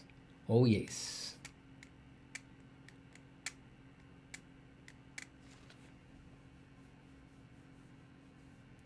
Mustard Custard says, I'm sure you've commented on this in other videos, but Adobe seems to be leading the way with incorporating AI ethically into art production. Thoughts? I'm not convinced that Adobe Firefly is what I would consider ethical. I have a lot of question marks, and we are trying to find out more. But I think they're being a little quick to grasp at the ethical branding. One of my main points of contention, for example, is they say it's ethical because it's part of the training set is Adobe stock stuff that we own. It's like, I don't doubt that you own it, Adobe. And I don't doubt that you're totally within your legal rights to do what you're going to do with the stuff that you own. But coming from an artist perspective, and, you know, I hope I don't upset anybody with this, but not really giving a fuck if I hurt a faceless corporation like Adobe's feelings. Do you really think the stock contributors whose livelihood is stock photography and selling stock photography, do you really think all of them would have provided you all of those photos if they knew that AI was going to emerge, if they knew what you were going to do with it, if they knew that all of the labor that they had put in would soon be used to develop a tool that would replace them? Again, I don't doubt that you are totally within the legal rights to use that stuff in that way, but just doesn't strike me as ethical. And I am sure many stock photographers will stop contributing to Adobe's stock library, seeing that that will be the result of that. And they're not super clear on the other things that they tend to cite, like openly licensed works and things like that. I don't know. Do you guys know anyone who Adobe has contacted to license their work for AI training? What does openly licensed work mean? I have yet to hear a single story of an artist in this world being approached for licensing negotiations to put their portfolio or their work into a training set. If you guys have heard, I'd be interested, but I haven't heard of one person who has been approached in that way. So I don't know what openly licensed work means. They might mean Creative Commons or something like that. They might mean public domain, but they cite public domain as a separate thing in certain communications. So yeah, I have question marks. I don't know. My gut tells me that Adobe's being a little quick to leap up and grab the ethical branding. They certainly seem to have some hesitation because Firefly currently says that none of its outputs is for commercial use until it's out of beta. So I think they're trying to figure that stuff out. Yeah, I don't know. I know I want an ethical AI, not for me, but for the people who want these tools and for the betterment of society in the face of unethical AI. But as much as I want that and I advocate for that, I don't pretend to know what that looks like. Every time that I try to envision it, it's very hard to imagine what an ethical AI generator looks like. It's very hard to imagine. And it really might turn out to be the case that with the kind of foundational technology they're currently being built on, it might be there is no ethical way to make them. It might be that there is no, for the level of emergent quality that these companies want and that customers are asking for, it may, that, when I say that, I mean many computer scientists will say that, no, you do need billions of data points in order to achieve this level of emergent quality, and they consider less quality than that to be basically irrelevant. Just like they're not interested in it, people don't want to buy it, people don't want to use it. So for that level of emergent quality, they need a certain amount of data. If that foundational technology is the case and they are correct about that, it may be possible that there is no way to make an ethical version. It may actually be impossible to gather that much data in an ethical way. Which of course you all know my position. It's like, why'd you fucking make it in the first place then? That's simple.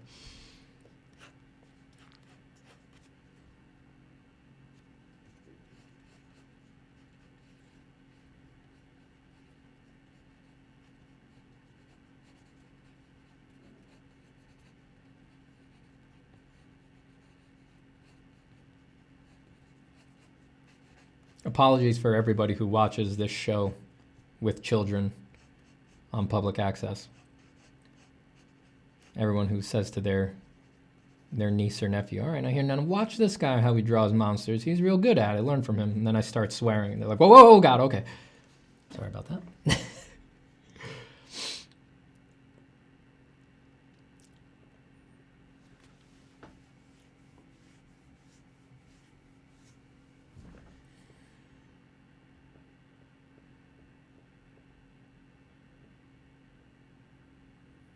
Johnny Pearson says open for Adobe. Yeah, it's like, you know, everybody's angling. And the way everybody's angling and trying to stay ahead, and, you know, they're all doing their big fear reaction to what they think is going to be the next big thing. It's like, it really muddies the water, and it makes it difficult to be clear in these conversations. The language is very fuzzy. It's hard to tell what everybody's actually doing.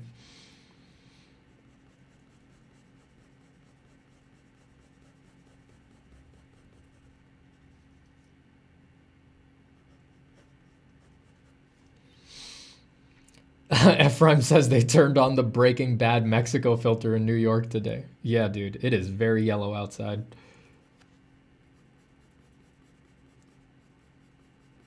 Had the morning light coming into my my dining room this morning. It looked like magic hour 6 p.m. It was like orange light pouring in like sunset.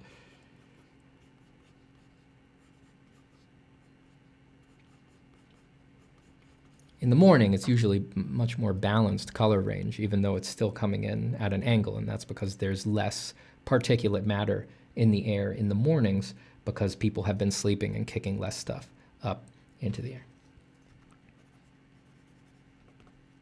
For all of the optics nerds out there. That's why if you're trying to nail time of day in paintings, the usual shorthand is if you're doing sunrise versus sunset, may have the same shadow angles. Position in the sky might be the same. Gradient of the sky might be the same. But the usual shorthand to try to make sunset feel like sunset and sunrise feel like sunrise is that sunrise is more pure, more crisp, more golden, more local color affect. Sunset is more red, orange bathed, less local color affect. Ethical AI images replacing art can never be ethical. But remember, people will still pay extra for things built by hand rather than by mass-produced. People will always appreciate artistic input. Yeah, I agree with the first part. I don't doubt the second part is true. I just worry how much it will amount to, as always. Nick says, the thing is that by creating AI image generation scenes, the craft art scene may actually become the reclusive and exclusive group of people bad faith actors accuse artists of being. Oh, Jesus, I hope not. Look, if it all goes down that way, I'll meet y'all in the forest, you know? If it all goes that way, I'll meet y'all in the forest.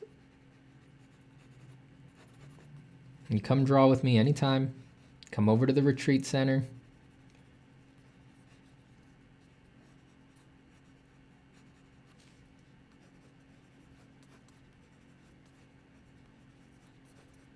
I will try to make a little nook of the world where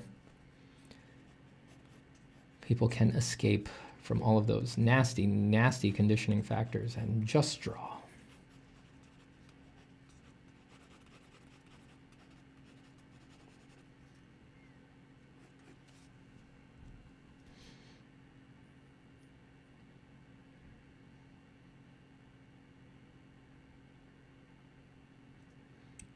Have you ever considered drawing Achilles lamenting the death of Patroclus? I love when people have such specific suggestions like that. I have actually drawn that before. I've been drawing for a long time. I went through a period in college where after I read the Iliad and the Odyssey, where when I was doing my personal stuff, all I was drawing was stuff from the Iliad and the Odyssey. So there's some old sketchbooks that are just nothing but Ajax and Achilles and Agamemnon and Patroclus and gods assisting soldiers on the battlefield and Odysseus taking out the Cyclops and being tied to the mast of a ship and harpies and just, you know, and shooting a bow through all of the holes in the axes and then killing all of the suitors of his wife. And, a lot of dudes with boar wounds in their knees, a very royal wound, my dear friends. Yeah, a lot of stuff like that. Yeah, I have drawn that before. I don't know where the hell those books would be. For all I know, I burned them. But yeah, there was definitely a period in college where when I was just drawing for myself, that was all I would draw. That was like the thematic through line of my sort of subconscious natural work. And then that shifted. That was the case for a long time, and then it shifted to Paradise Lost.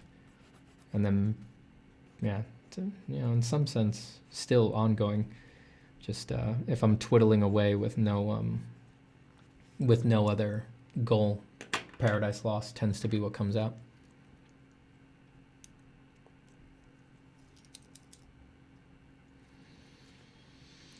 Pablo Espindola says, Steven, I just set up my room to go back into oils. Oils? Oils, I'm assuming you mean. Pretty excited. That is exciting. That is exciting. I want to set up a little painting station for myself. Yeah, maybe I'll give myself a little painting station for myself. Maybe before you know it, I'll set up a little painting station for myself. Yeah. Yeah. You don't know. I might do it. That's awesome. I'm jelly. I'm jelly. Have you seen Spider-Verse? I have not. Everybody's asking. I have not seen Spider-Verse. I'm going to change the name of this stream. So I have not seen Spider-Verse.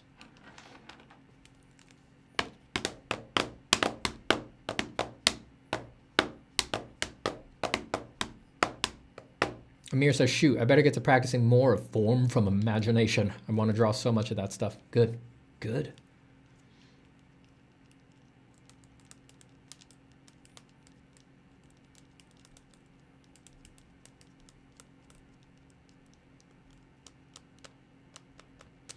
MF says, sounds epic. Sketchbook, art book, when? I want to do books in the future. They're just, you know, in a sense, we're working on the materials right now. This could all go in a sketchbook. It's just printing is a thing. But soon. I'll get something going soon. I know people who can help me and guide me through the process and all that, but it's just, you know, it's a process. It's not easy. It's not easy printing a book. At least if you want it to be reasonably priced. I could just throw up a PDF on some self-serve thing that then you guys could buy and it'll just print it off on demand. But then this silly little sketchbook will be like $80 because it's only printing one at a time. So that's, you know, that's a possibility, but I'd rather it just be a book that has a reasonable price. But to do that, you have to do a print run of a significant number. So it's just, it requires planning. It requires significant planning.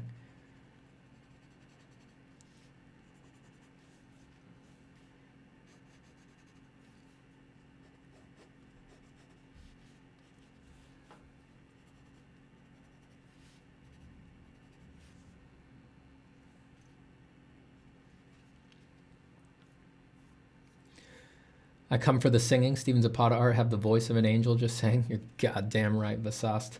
Let me hit you with the juice. In the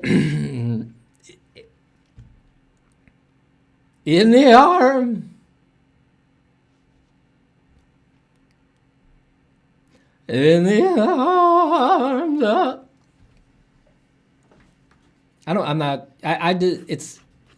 I realized right when I was going to start that I don't want to make you guys cry because that's like a super emotional song. And then for me to be singing it, someone who has the genetics of a 9-year-old girl singing Ave Maria at a funeral, I don't want to make everyone who's in here right now just cry because some people might be at work. They might be watching this at their dad's funeral and it would be inappropriate to cry. So I just don't want to do that, you know?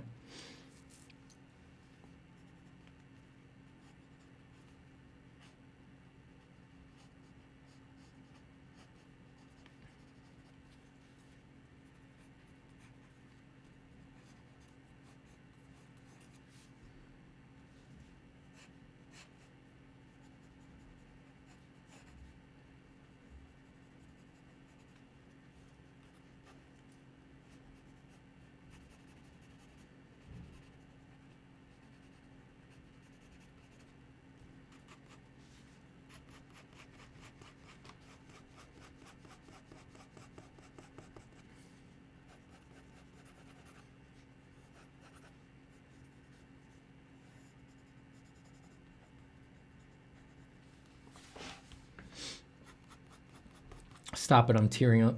I know. Even just that little bit was too much. Gonna get people in trouble.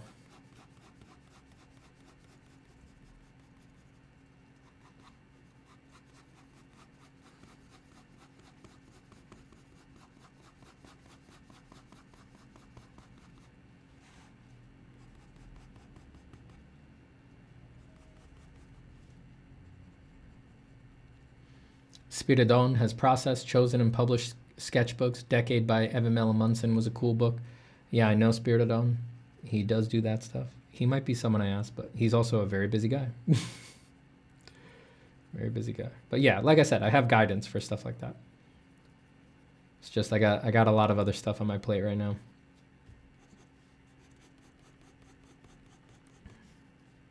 But a book will.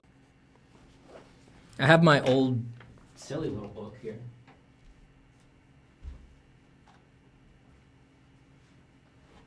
Like even this. I really like this. You know? I'm always happy I made this little thing. I like glancing through it sometimes. Nice to give one to people when I have a chance.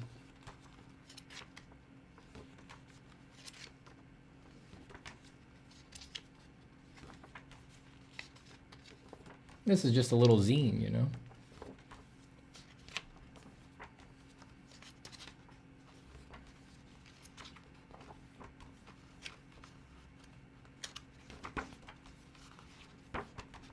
So I like it. I definitely have an interest in making that stuff.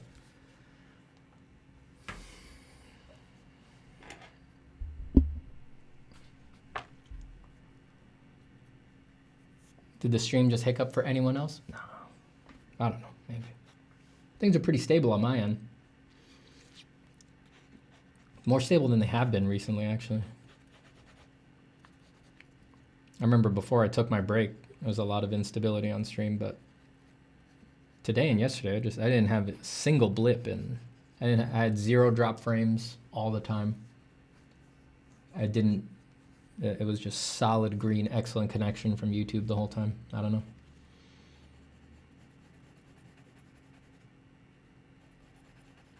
Will this go back into print at some point? I mean, I have a bunch of them. It's just that I don't have a way to distribute them, you know? I don't really have the support right now to, like, anytime somebody orders one, go to the post office and ship it. I mean, shipping's quite a task, actually. Again, once I clear some stuff off my plate, I could theoretically do more of that, but really what I would need is support. I don't know, I need an intern or something.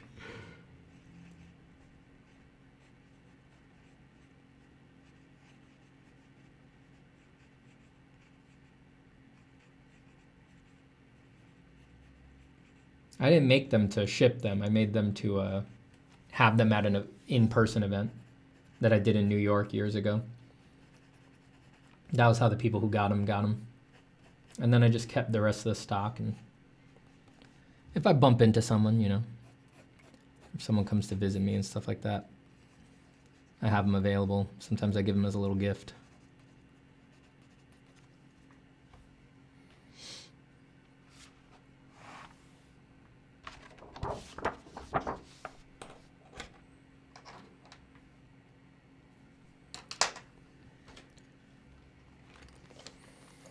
I will pay to good money, says Nick. Pay to good money for the next book.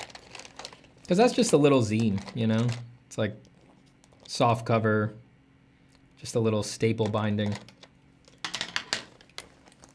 Pay good money for next thing I try to make, you know? I'll try to do a real binding.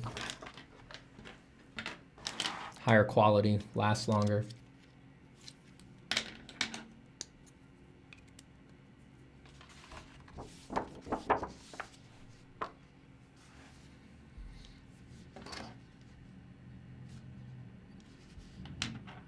Would you do totes, t-shirts, or album covers? Those have never been my industries. I mean, something might happen that would make me want to do that, but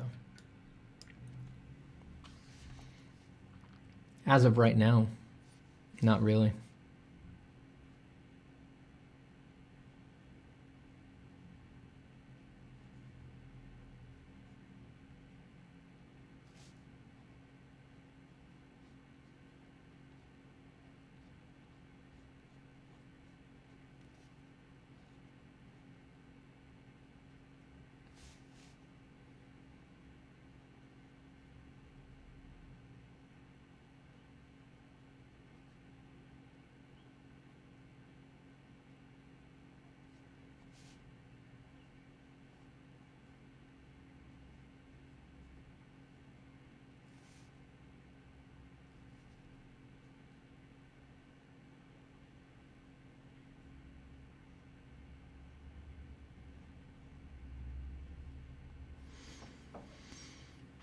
If you haven't animated before, you should do an animation live stream. That'd be cool to see.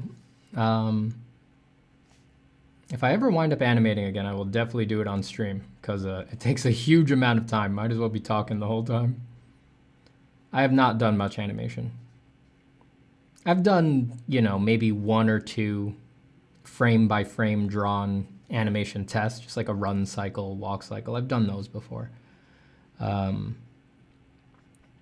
You know, it wasn't for me. I mean, it was cool to do, but then I was like, geez, I'm not sure this aligns with my temperament. You know, I'm really more of like a long time on one picture kind of a guy. I've done a bit of 3D animation. Nothing serious. I don't know. I just always think in terms of, I do think in terms of stories. you know, and I've spent a lot of time thinking about stories, but then I think in terms of stories and then single pictures within those stories, you know?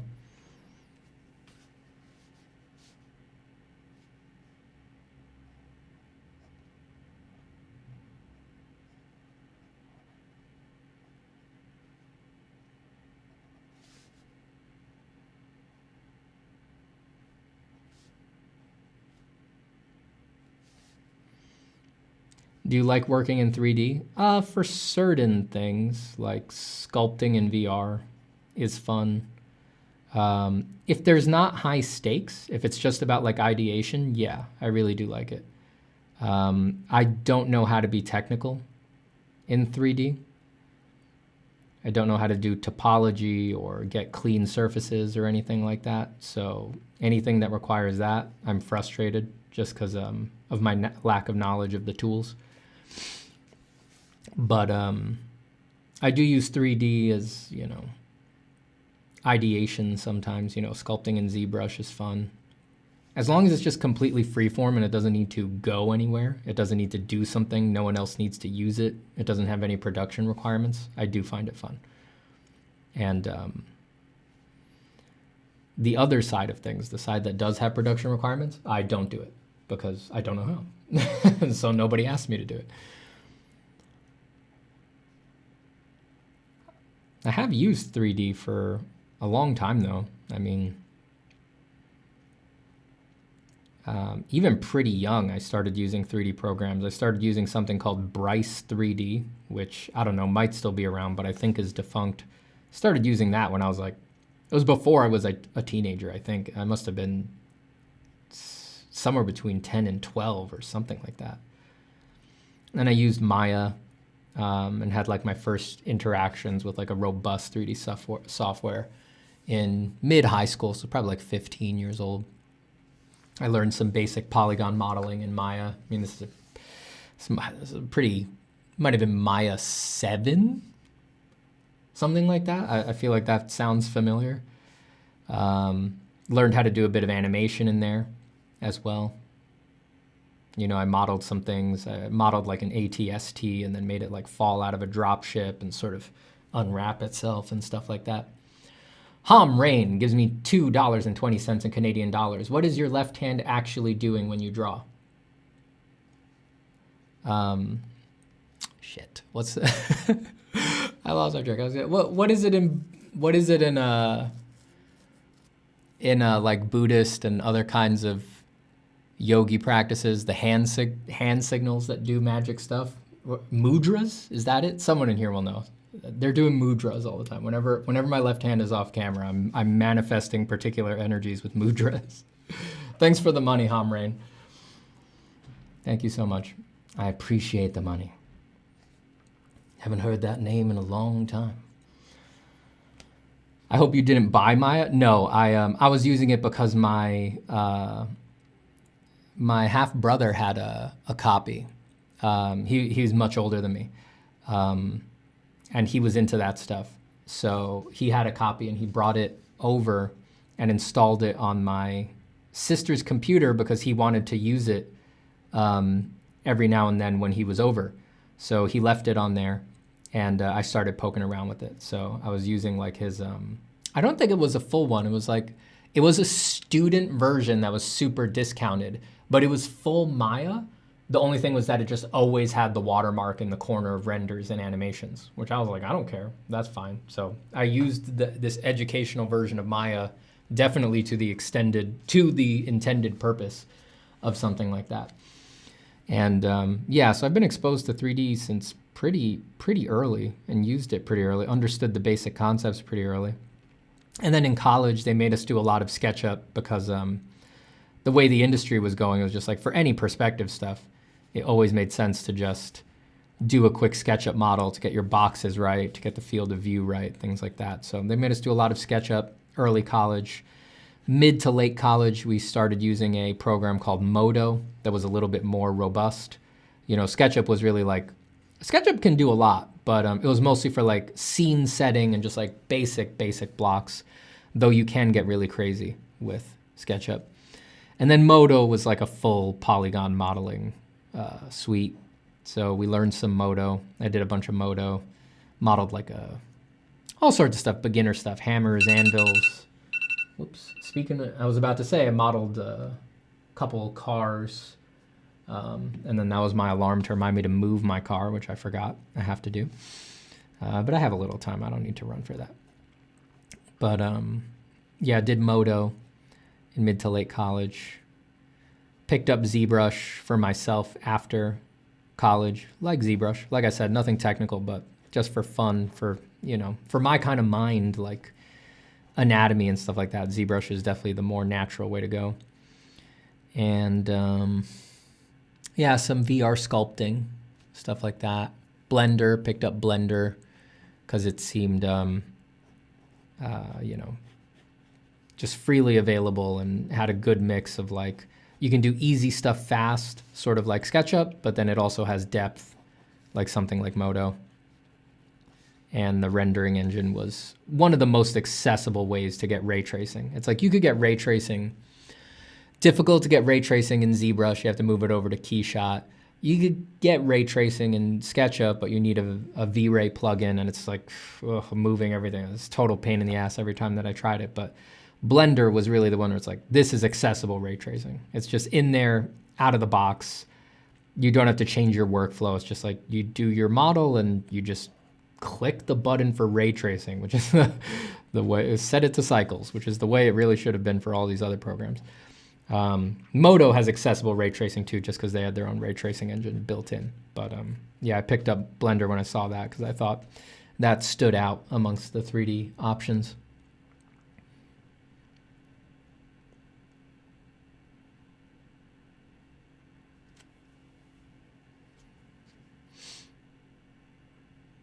Yeah, it was Mudra's. Yeah, I completely forgot that for a second. Crazy how you draw regularly with ease. Filling pages in a day for me is challenging. I mean, it just comes with, you know, you build a mental groove for it where you're just like, yes, this is a very common thing that I do. Nothing weird is going on here. If you just spend more and more time doing it, it's inevitable that you will see it as sort of less, like it has less friction, like there's less to worry about. Like it doesn't matter so much if you make mistakes or don't make anything special, you know? Like, you know, taking what I'm doing right now, like I don't think I'm making anything special. You know, I think I'm being kind of, you know, same old shit, you know? And if you're earlier on or you're very, you know, just caught up, worried about things and things like that. All right, what am I trying to say? It would be easy for me in my position, streaming live on the internet, committing this to the internet forever, in the world of drawing, where it's like, ooh, who draws better than who? It would be easy for me to get anxious and neurotic about the fact that I'm not doing anything special. It's not my best work. But I don't, because I've just been doing it too long. It's like, if you're paying attention, you realize like, yeah, that's how it goes. Yeah, if you're trying to trick everybody into thinking that you're always doing something spectacular, it's like you're only fooling yourself. Like there's nothing weird going on here. It's normal. So you just keep drawing. No big deal. Somehow your streams help me to ease my anxiety. That is why I do them, my friend. Well, I do them for me for sure, but that's definitely one of the things I would hope I could extend to others. Carl Frank was on his earbuds and thought that was an alarm on his phone for a second. My apologies. My apologies. Mileage, that's right. Stephen, I struggle a lot with proportions. I don't feel that it's intuitive for me, but I don't know what can I do to improve the feeling. What exercises would help me? Tips.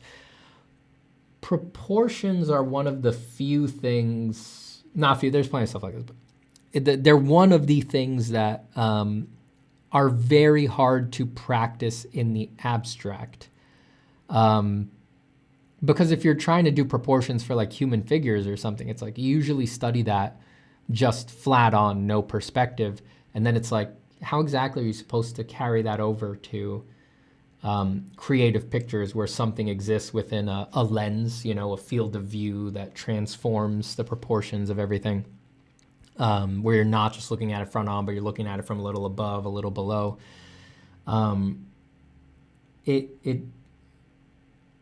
there's interesting correlates to be found by looking at proportions from that flat on view, but really quickly you gotta abandon that stuff and just get used to working in the world that you're working in the perspective system that you're comfortable with, in the kinds of pictures that you're comfortable with.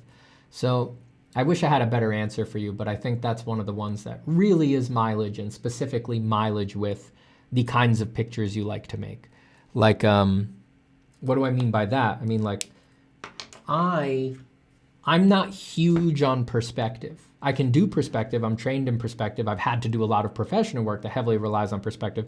But if you look at my art, I really like more like a tableau kind of a feeling. And I'm very inspired by friezes, classical sculptures that are just like flat panoramic views and things like that. So you can see it in this piece here, which is actually those two sheets, and then the back covers are all the same piece, right? So there's a lot going on. There's a lot of factors. There's a lot of elements, but the perspective is very minimal, right? There's perspective on a building like that, but it's nothing super pushed. It's as if the scene is viewed through a very long lens on a camera, which flattens the perspective out, as opposed to a short lens where you're right up on the subject, and so that exaggerates the perspective. That is knowledge. That's useful, right? Because then I don't have to, here it is, more tableau-like, right? More like a frieze, right? That allows me to focus in on what amount of perspective is useful for the kinds of pictures that I actually like to make. And then that lets me know that, well, there is quite a bit of canonical proportion that I can utilize, right? In a picture like this, now this is a monster, right? But because this picture is very flat on, it does kind of make sense to go, all right, a head is 8 heads tall, or a body is 8 heads tall, 1, 2, 3, 4, 5, 6, 7, 8. That's a monster, so it doesn't really apply. But if you find that these are the pictures you're gonna make, then it makes sense to get really familiar with canonical proportions. But if these are not the pictures you're gonna make, if you're gonna make stuff more out of manga or anime or something where it's like you're willing to push the perspective as much as possible, then just the canonical proportions are really just not that useful. And I actually would say it's perfectly fine to just spend a minimal amount of time on them and spend more of your time getting it by feel, getting it by vibe, looking at the art that you like and being like, all right, if the head's that big, then you make the legs this small and that makes it look like you're on a fisheye lens, you know? Again, not an easy answer, bit of a steep climb there, but I do think that's the case.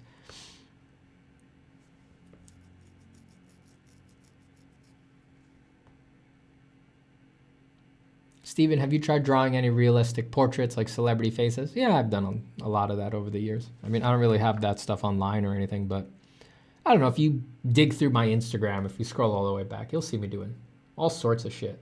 And you'll see me doing like portraits of like characters from Game of Thrones and stuff like that. So those are celebrity portraits in a sense.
Steven, who's your favorite character on Game of Thrones? Oh, I'm basic. It's Jon.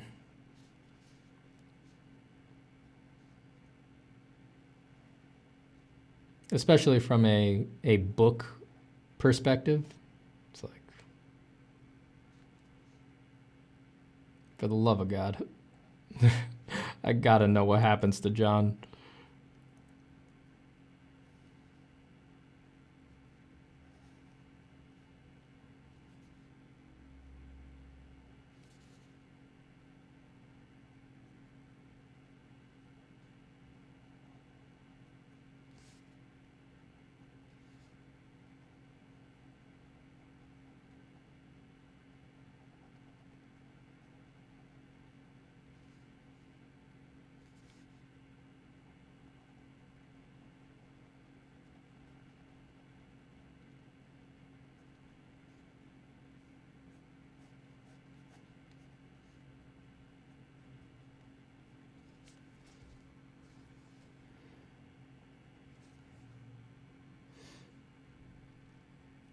Steven, your car? Yeah, I gotta move that.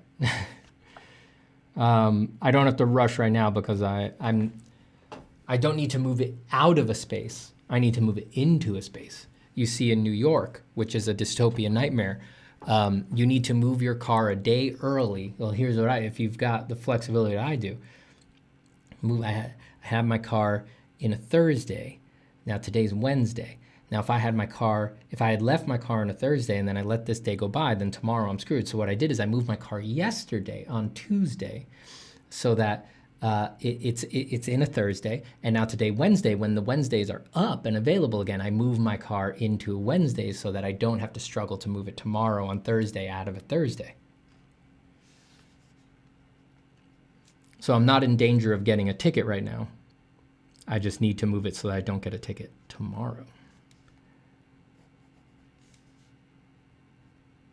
But thank you for reminding me, because I would be in trouble if I don't need to rush, but if I forget in the next several hours, I would be in big trouble.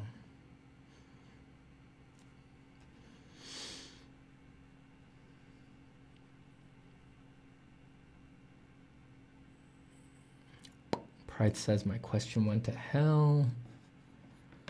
Let's see what Price said. Price says, how often do you feel the intrusive thoughts consume you and you're just bored of drawing and feel bad? Sorry for my bad England. Not often anymore. I used to, very deeply. I used to get those feelings very often, but miraculously, things can change in life. The intrusive thoughts still emerge, but they rarely consume anymore. It's like, it's too clear what they are. So that sort of makes it difficult for them to unhorse the whole mind anymore. Because just like, they've been seen for all their silliness for long enough, that it just really makes it, difficult to let them completely take over.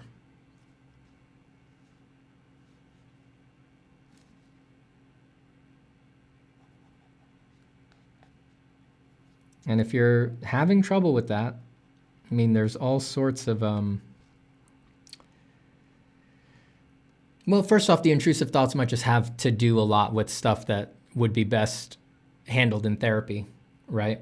There's all sorts of different kinds of intrusive thoughts, but like, first off, be mindful, watch them as they come so that you can see what their content is. If it's life stuff, like if it's personality stuff, like autobiography stuff, let's say previous traumas or things like that, just be aware that it really has nothing to do with the art.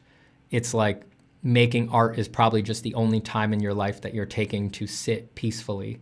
And so your mind is taking the opportunity to just unravel really important and complicated stuff that you're not really giving it time elsewhere to unravel.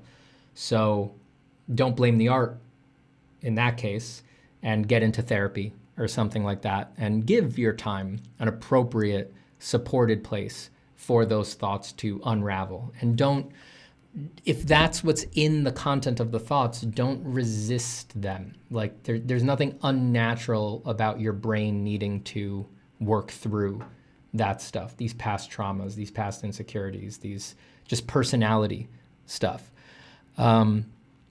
If the content of the intrusive thoughts is, I almost want to say like less useful, right? Like I know that that's weird to say when we're talking about the other thoughts are like traumatic thoughts. It's like they are that's a useful thing to be aware you're having, because then you can go work on it, right? But if the intrusive thoughts you're getting in drawing are just purely neurotic and you really can't see what much they have to do with you and your life, right? If it's just envy that you don't even believe in and you don't know why it's there, if it's worry over stuff that if you think about it for a second, you're like, why the fuck am I worrying about this? Or it's like comparing yourself to people who are not present, right? Like I want to make the delineation here between like, if the comparison part, right? Like, are you comparing yourself to, let's say, your brother or your dad or something? I'm just picking random stuff, right? Like, let's say your brother is also an artist, or your dad is an artist, and you're just, it's really damaging you. These intrusive thoughts are like you're comparing yourself to them. It's therapy stuff, probably. You need to figure out these entangled family relationships, and that's useful, and it's going to be good.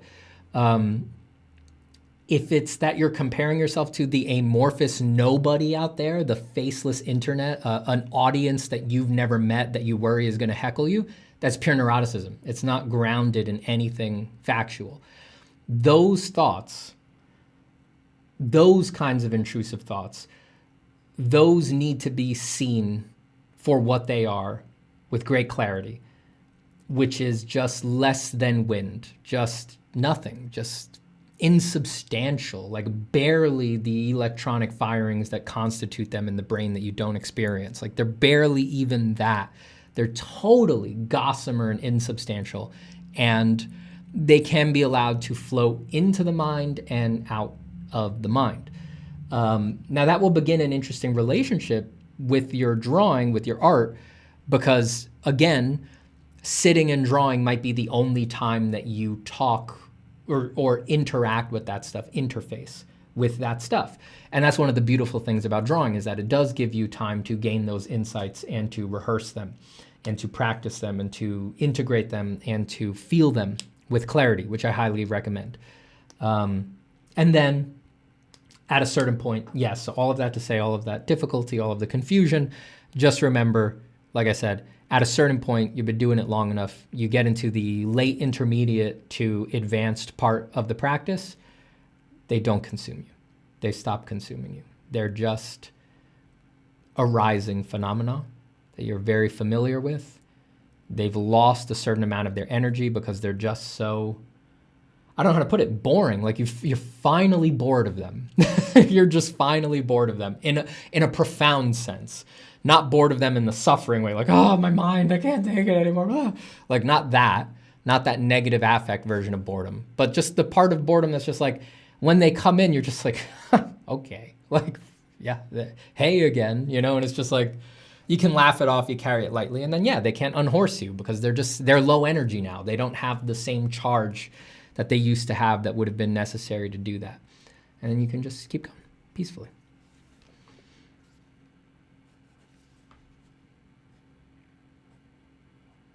That became a long answer. I hope that somewhere in there was something useful for you.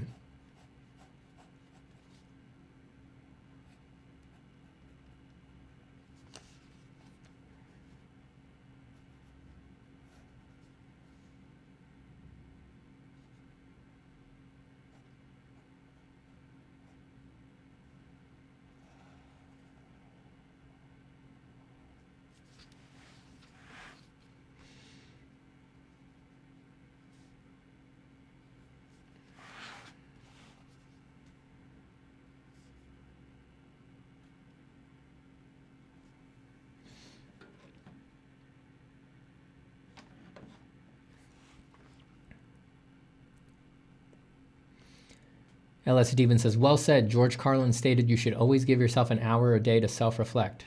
Man, did he say that? He was a smart guy. I always liked George Carlin. He was the first stand-up comedian that I ever saw. Not like in person, but like when my parents first got like those on-demand features on TV. So I was a kid. I mean, the early versions of those came out when I was probably like, I was back in Queens. This must have been like 2004 or something like that, because I would have been going into high school, but like just right before high school. So 2003, 2004. And I remember on the HBO pay-per-view thing that at one period they had just all of George Carlin's specials. They were like, here they are. They're all here available on demand. And I watched them all and I was like, wow. I'd never seen a stand-up comedian before. I didn't really know that was a thing. I'd seen Seinfeld, but I didn't know that like Jerry was like a stand-up comedian.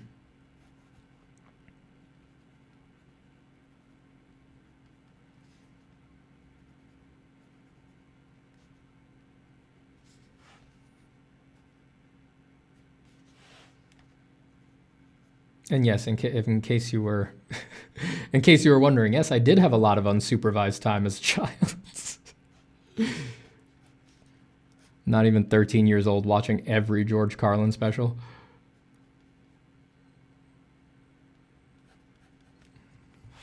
Really aligned with my independent temperament.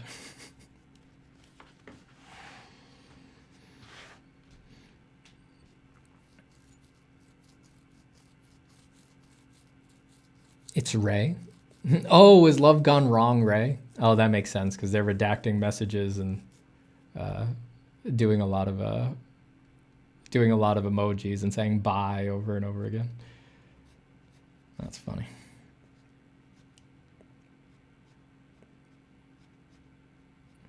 Ray, you band dodger, you rascal.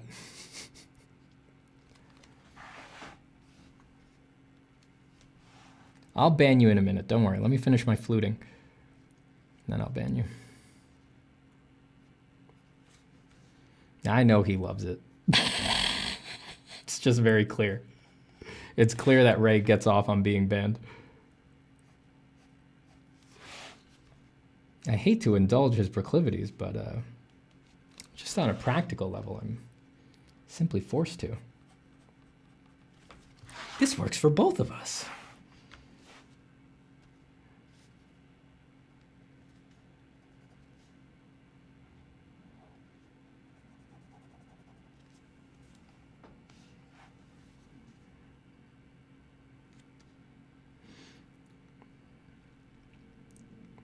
Fish Flops with the 10 SGD. Thank you so much, Fish Flops. Fish Flops.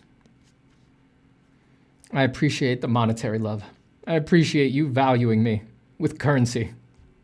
Thank you so much, Fish Flops. I appreciate it. I will never forget your sacrifice, your contribution. Thank you, Fish Flops. I will turn your 10 SGD into delicious coffee once I finally settle into a coffee shop routine in my new neighborhood. I have yet to do that. I haven't found the coffee shop that I like go to. I've been here for going on 6 months now. And I don't know, I haven't been visiting coffee shops.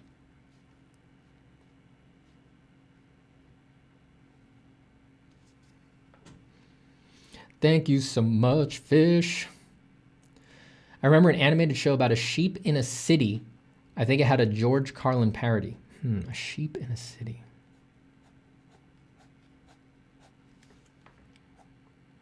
Was there, I think it might have, was Sheep in the Big City a show, or am I just hallucinating that? Sheep in the Big City? Sheep in the Big City.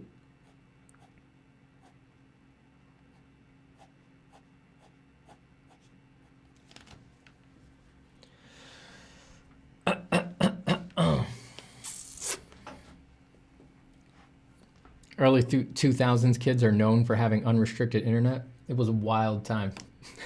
It was a truly wild time.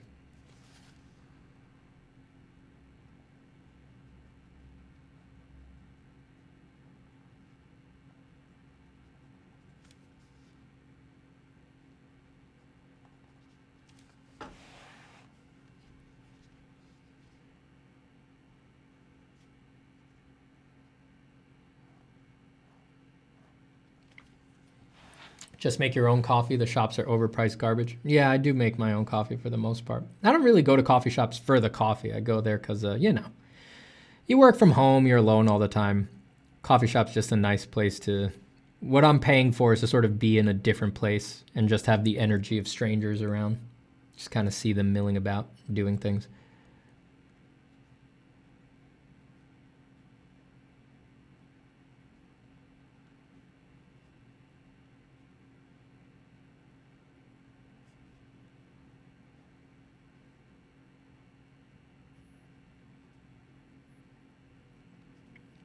Oh, you know what I got into briefly a few months ago was doing like pointillist rendering. I should get back into that. I got distracted by AI stuff, but there was a doorway there to something. I should try that again. Just rendering with little dots instead of strokes.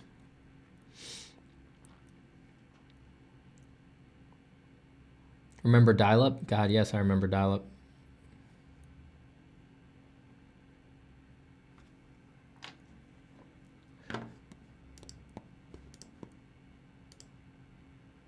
Goodbye, Ray. Goodbye. May this please you.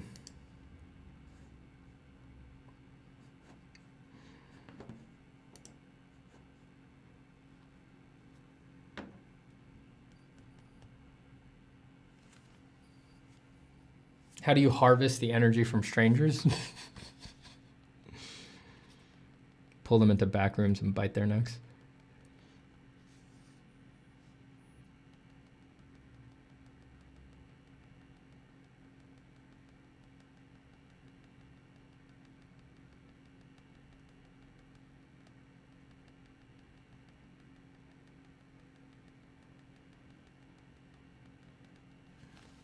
See, now I'm starting some pointillist stuff there, but then that's not going to vibe with everything else that I drew, so I should quit that. Or maybe I should indulge it. I mean, no one tells me what to do.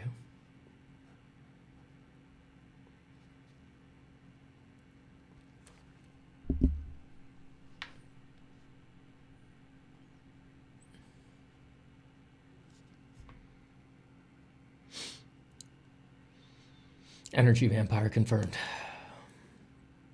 Edwin Gonzalez says, dude, I understand how to draw the face, meaning I understand the features. Nice, dude. Nia says, your name is really cool. It sounds similar to Steven Spartan. Thank you. It's quite a common name. I agree, it's a good name. I like my name. But there's a lot of us out there.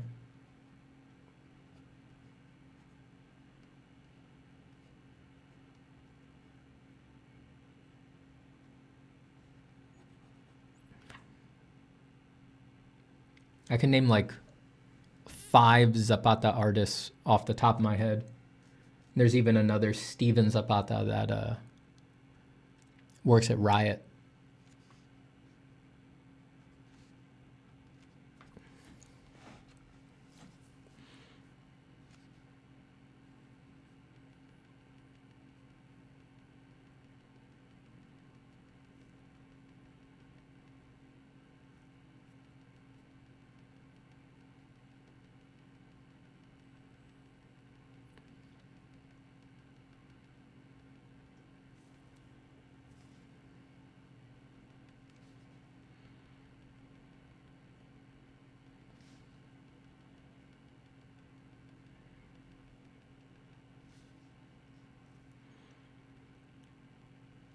Do you prefer Stiven or Sturven? I'm more of a Stiven guy myself.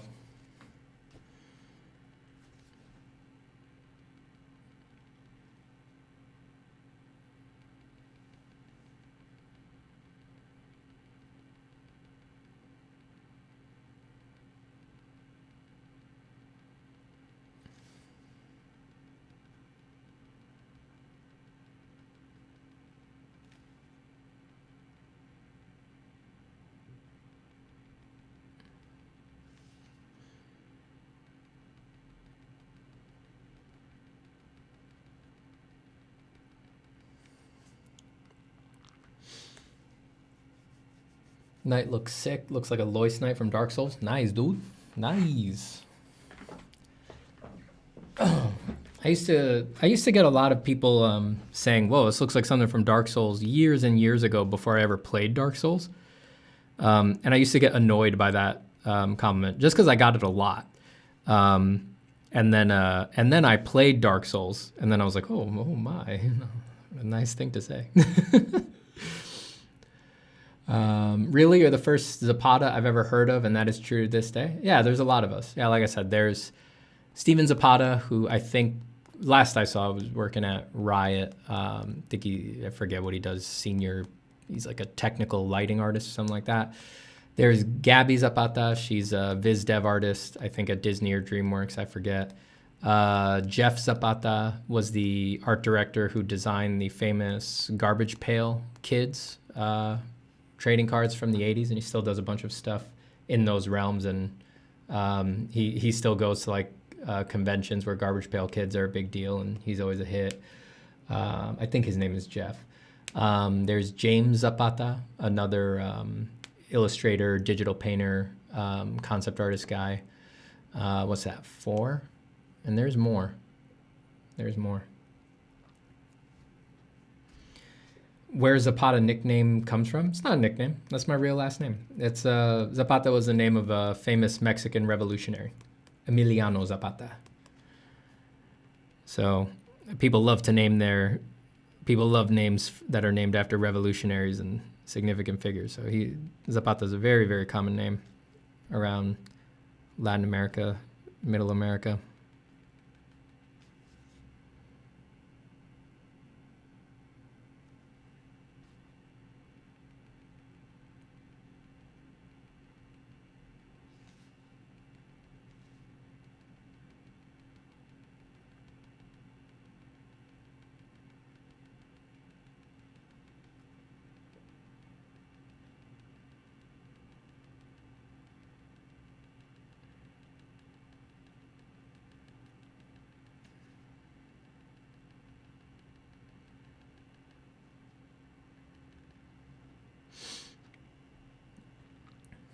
Legendary artist bloodline? I don't think so. I think if you follow my bloodline back, you'd pretty quickly find you'd probably find somebody sacrificing someone at the top of a pyramid. That's far too grandiose. It's unlikely my bloodline contains any high viziers, but sometimes I feel like a high vizier, so.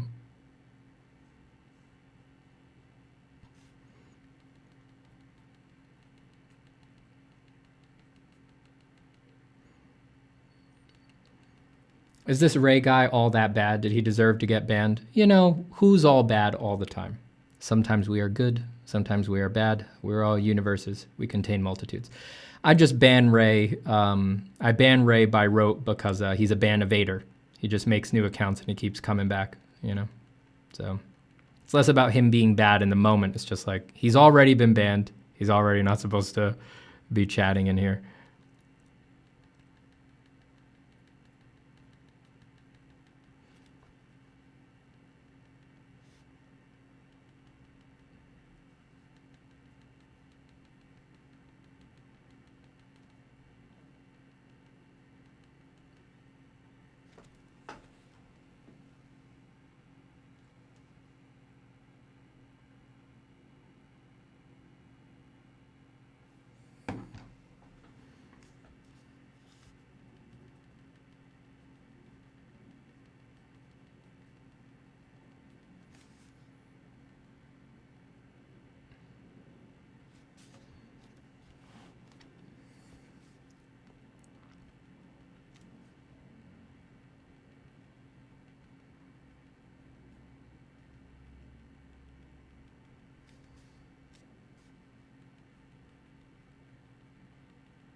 Doing it all with points is very relaxing in its own way.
Everything all right with your doggy, Steven? Yep, she's all right.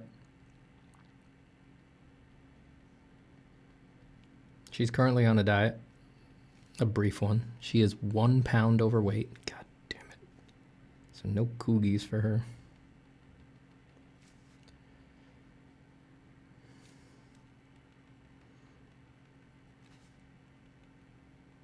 You know, she went on vacation with us for Memorial Day, and it's vacation for dogs too. And, oh, she's so spoiled. I don't give her anything because I'm her day-to-day, but everybody else, oh, constantly fawning over this bad little dog, giving her everything she wants, sharing all their food with her. And I tell them, I'm like, don't fucking feed her. And then as soon as I leave the room, I hear her munching. They're all laughing. Oh, Steven will never know. I'm like, God damn it.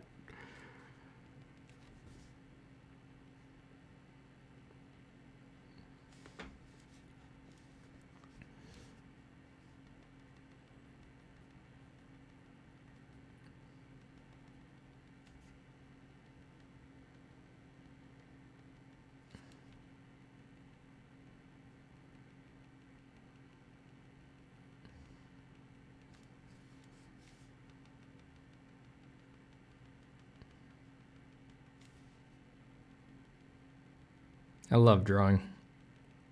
Jesus, I love drawing.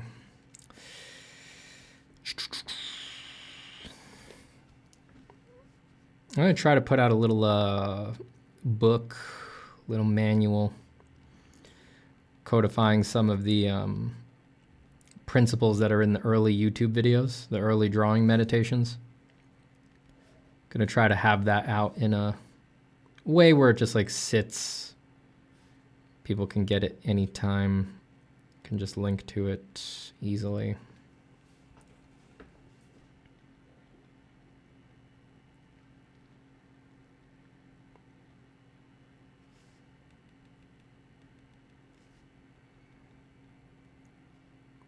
I'd been thinking of just remastering the videos, like sort of updating them a little and re-recording the audio of like the first 30 or so videos. But for the life of me, I can't find the scripts. I can't find the scripts. So then I was going to I looked everywhere, and then I was like, all right, I guess I'll just transcribe them. So I went back and started listening to them, or I was going to go back and listen to them. And then I started writing down some notes for what I was thinking of adding, and then I very quickly realized I had so much to add that I was like, all right, this is just a separate thing now.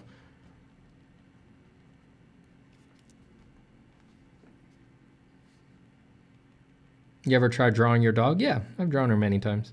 Usually just little sketches. Here, I will draw her for you right now. I will draw her for you.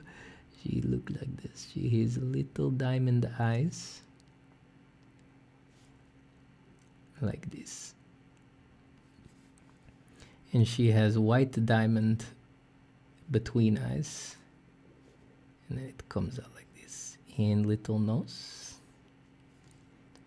And little top of her head, very cute. And little starburst shape like this, Big ear. Big ear. Like this. Diamond for fuzzy face and neck. Little doggy mustache, whisker.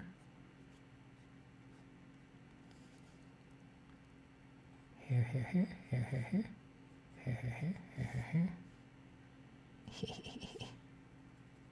Dark eyes.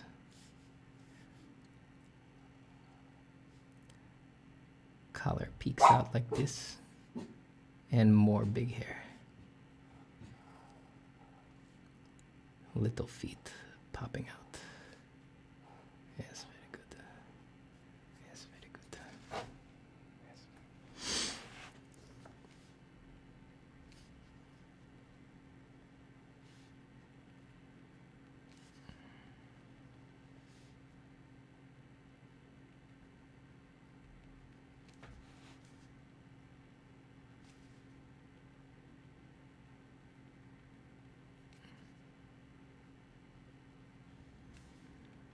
I had a... wish I still had the RSVPs from my wedding. I had like a realistic etching of her on the back of my wedding RSVPs. I don't know where all the overprints of those are. Those are hidden in a closet somewhere.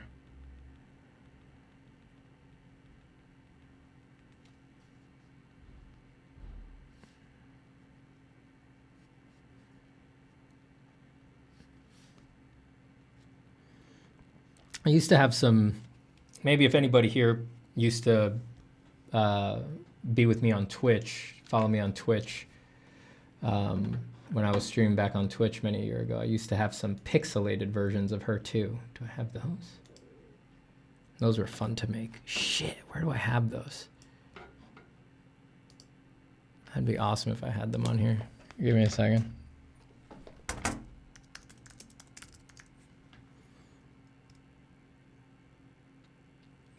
No, I think they'd be on my laptop.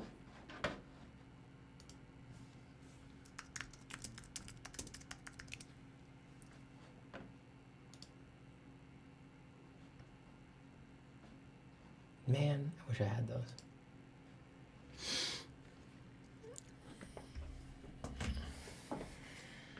I'll have to remember to find those later.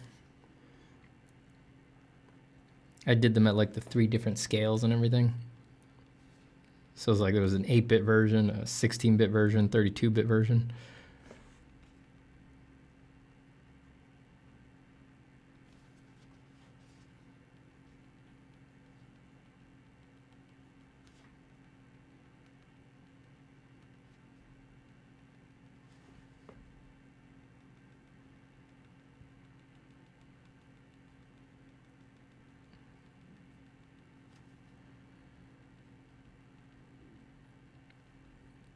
All right, everybody, I'm gonna have to start getting going here.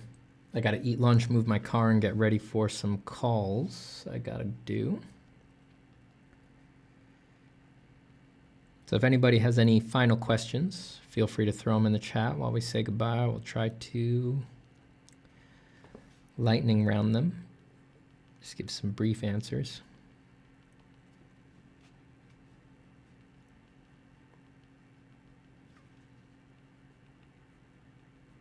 Thank you for hanging out and drawing today.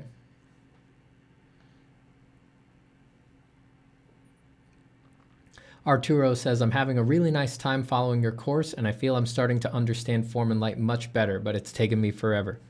I'm very glad you're liking it. It takes a while.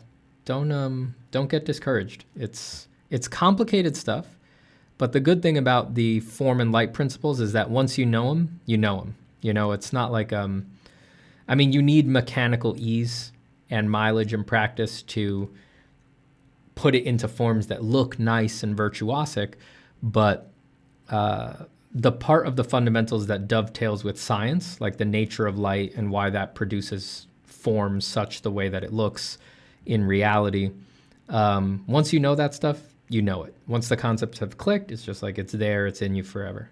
So it's worth sort of building up the understanding, even if it takes a long time. You keep it forever once you got it.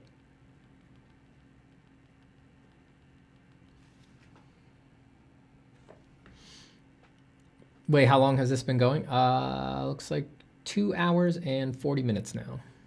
Is the moon made of cheese? It's possible, but highly unlikely. She knows you're drawing her? Yeah, she might, yeah. That was a very thoughtful looking dog. She's a very thoughtful looking dog. I mean, she's a good little girl. I think this is the first time I've seen you stipple. Thoughts on it? I don't usually do it. I've been playing around with it. I was in Florida at the beginning of this year, and I was down at the Jackson Art Museum, and they had a show of Rockwell Kant's ink drawings, which he stiples them. And I was very impressed by them and very charmed by them. And then when I left the museum, I did a couple little practices in the days after while I was out on vacation.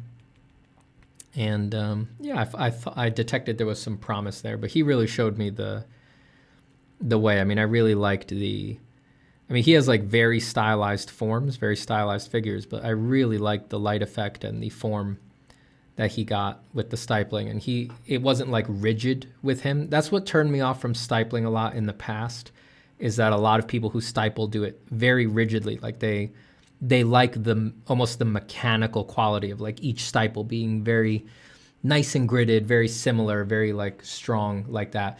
But I like that Rockwell's, a lot of them, not all of them, but a lot of them, it was very free. Like he didn't mind if some stipples got longer, shorter. He allowed for a lot of dither with them, and that really, I like that. So I played with that a few times. Shiny hands, Steven? Why are my hands shiny? It is a bit hot in here. I think I'm sweating a bit. Goodbye, Autumn Rose.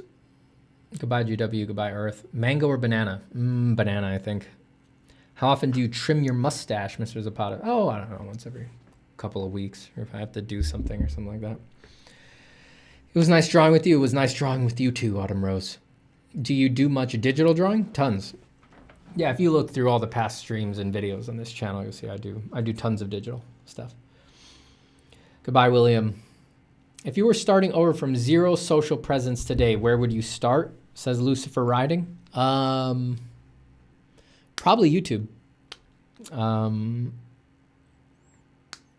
I guess it depends sort of on your temperament, what you're into, how young you are, how not jaded you are with social media. If I was very fresh, very not jaded, I think it'd be hard not to do TikTok, you know? But I'm an old fart, and I've had to redo my social presence too many times. That's the thing with all these freaking platforms.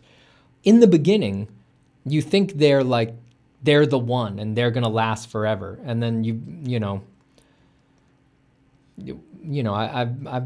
this ain't my first rodeo. You know, I had a live journal, I had a Zanga, I had a MySpace, I had a Facebook, I had an Instagram, I had CG Hub, I had ArtStation, I had Flock Draw, I had a Raven Draw, I had a DeviantArt.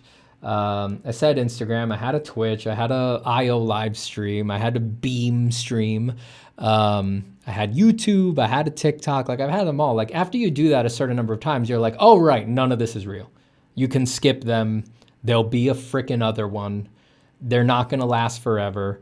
You're gonna have to redo your goddamn social presence over and over and over and over again. So if you don't have that understanding yet, then probably TikTok seems appealing. But for me, I'm just like, whatever. So that I'm picking YouTube because it's the one that aligns the most with the work that I do and the temperament that I have, which is I do very detailed, finicky little pencil work, and YouTube's the only one where I can show stuff in 4K and you can see the process. It takes me a long time. It's not just about finished pictures. And I get to talk, you know, I like talking. I'm good at teaching, things like that. It's like, find the social media that aligns the most with your strengths and with your temperament and go with that. That's what I would say.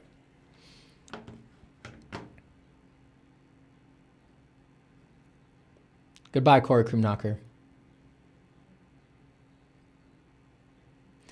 Telepathic Fish says, how does the feedback for the course work? Is there like a certain period where you can submit one assignment for evaluation each time? No, there's not a certain period. The way that I think about it basically is just that you bought the course, you paid me the amount that includes feedback. There's 30 assignments. I'm willing to give you feedback on 30 assignments whenever you got them. You know, that's just how I think about it. And there's a community back of house. That's where people post. That's where I give the feedback. And you also get to scroll through and look at all of the feedback on previous assignments. And it's all broken out by like, this is the sphere area. You see everybody's sphere assignments. You see my feedback. You can see what gave people trouble, how they succeeded. Very helpful as the assignments get more creative too. Like when you do the textured sphere, you get to look through everybody's textured spheres and say like, all right, the people who picked this kind of texture, that seemed to give them a lot of trouble. The people who picked this kind of texture, that seemed to set them up for success, things like that. And that reminds me again, I am going to make a version of the course without feedback available soon. So anyone who's considering getting it, it will be at a reduced price because it is without feedback. So you can let that factor into your purchasing decisions. Mr. Soon says, going to ask again, how important in your opinion is quick sketch, gesture, anatomy, shadow shapes in artistic development? Well, I've done a ton of it. I'm an avid sketcher. I love to sketch. Drawing, that is to say finishing things, making complete statements, that is what came unnaturally to me. Sketching freely came very naturally and still comes naturally.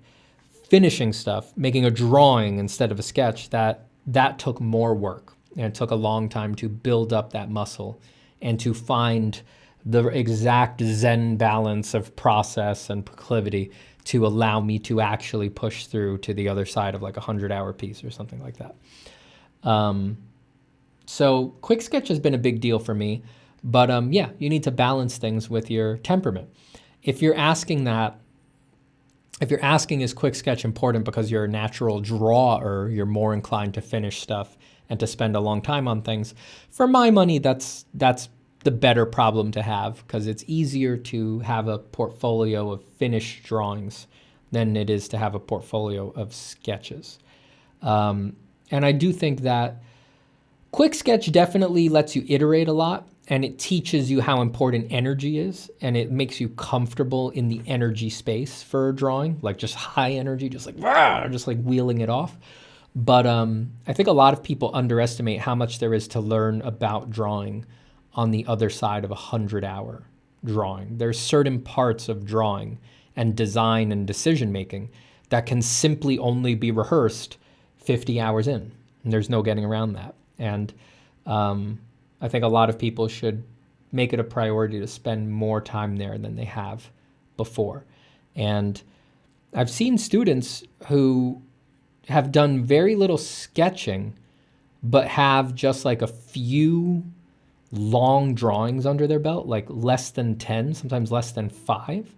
But on each one of those 5, they spent months sometimes, and their improvement, it's an interesting area for debate or study or something like that, but by my estimates, their improvement is as good or better than someone who spent those months quick sketching.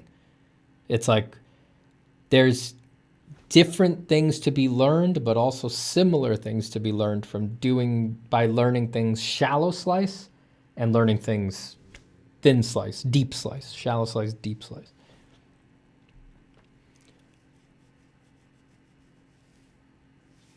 Thanks, Boxer Wing. Thanks for being here, everyone. Tommy Hand says, Steven, I am very poor. Give me your course for free, please. No, you can't make me. You can't make me give the course. No, you can't make me. You can't make me give the course. Am I wrong if I'm saying the different values in light are like shadows light due to forms? I'm not going to answer that now because I'm not sure what you mean, and I don't want to speak out of my ass and give you a wrong idea. So ask me again in different words sometime in the near future. Goodbye, Carl Frank. Goodbye, Samuel Eli. Goodbye, Beatrice. Goodbye, Nerdy's Bird. Goodbye, Arctic Monkey. Is this the end of the stream? Yeah, I'm just saying goodbye. Goodbye, Manuel G. Goodbye, Dino Blaster. Dino Blaster. Dino Blaster. He blasting the dinosaurs. Dino Blaster. Dino Blaster. Dino Blaster. Yeah, he blasting the dinosaurs. See a lot of Red Diamond Man love. Classic. People love Red Diamond Man. They can't get enough. But I'm not going to sing the song. My voice is too burnt out for that. Goodbye, Manuel G. Goodbye, Pau Lil H. Goodbye, Israel Texeria. Goodbye, Saman Kucher. Red Diamond Man. The best part is the face that I have to make to sing like that. I can't sing like that without making the face. There's something about the shape of my face and my mouth that allows that intonation. And I can't do it if I'm flat. Goodbye, Hamrain. Goodbye, Saman Kucher. Goodbye, Lucifer Riding. Goodbye, Earth, to the great Earth itself. Goodbye, Earthling Official. Goodbye, Reynola Dominguez. I'm glad you worked to the stream. Will the no feedback course include previous student feedbacks? No, because that's all in the feedback community. But as a balance to that, again, I should be careful about how much I say because, you know, I don't want to set false expectations, but I've wanted to do this for a long time, which is because I have so much good info in the feedbacks that I've given, I am planning on adding videos to the course that are basically common mistakes for some of the key assignments based on what keeps recurring in the assignment. So no, you're not going to be able to look through all of the previous student feedbacks because, yeah, it's just the, you know, that's all in the community. If you can see it, then you'd be in there. Just like, I don't have the administrative support to like know. It's like you're either in that group or you aren't, and I don't have the admin support to sort of like filter out like who's on this level of pass or whatever. It's just like you either have access to that area or you don't. But I will try to balance that out by making some videos that explain common mistakes that people have been making many times.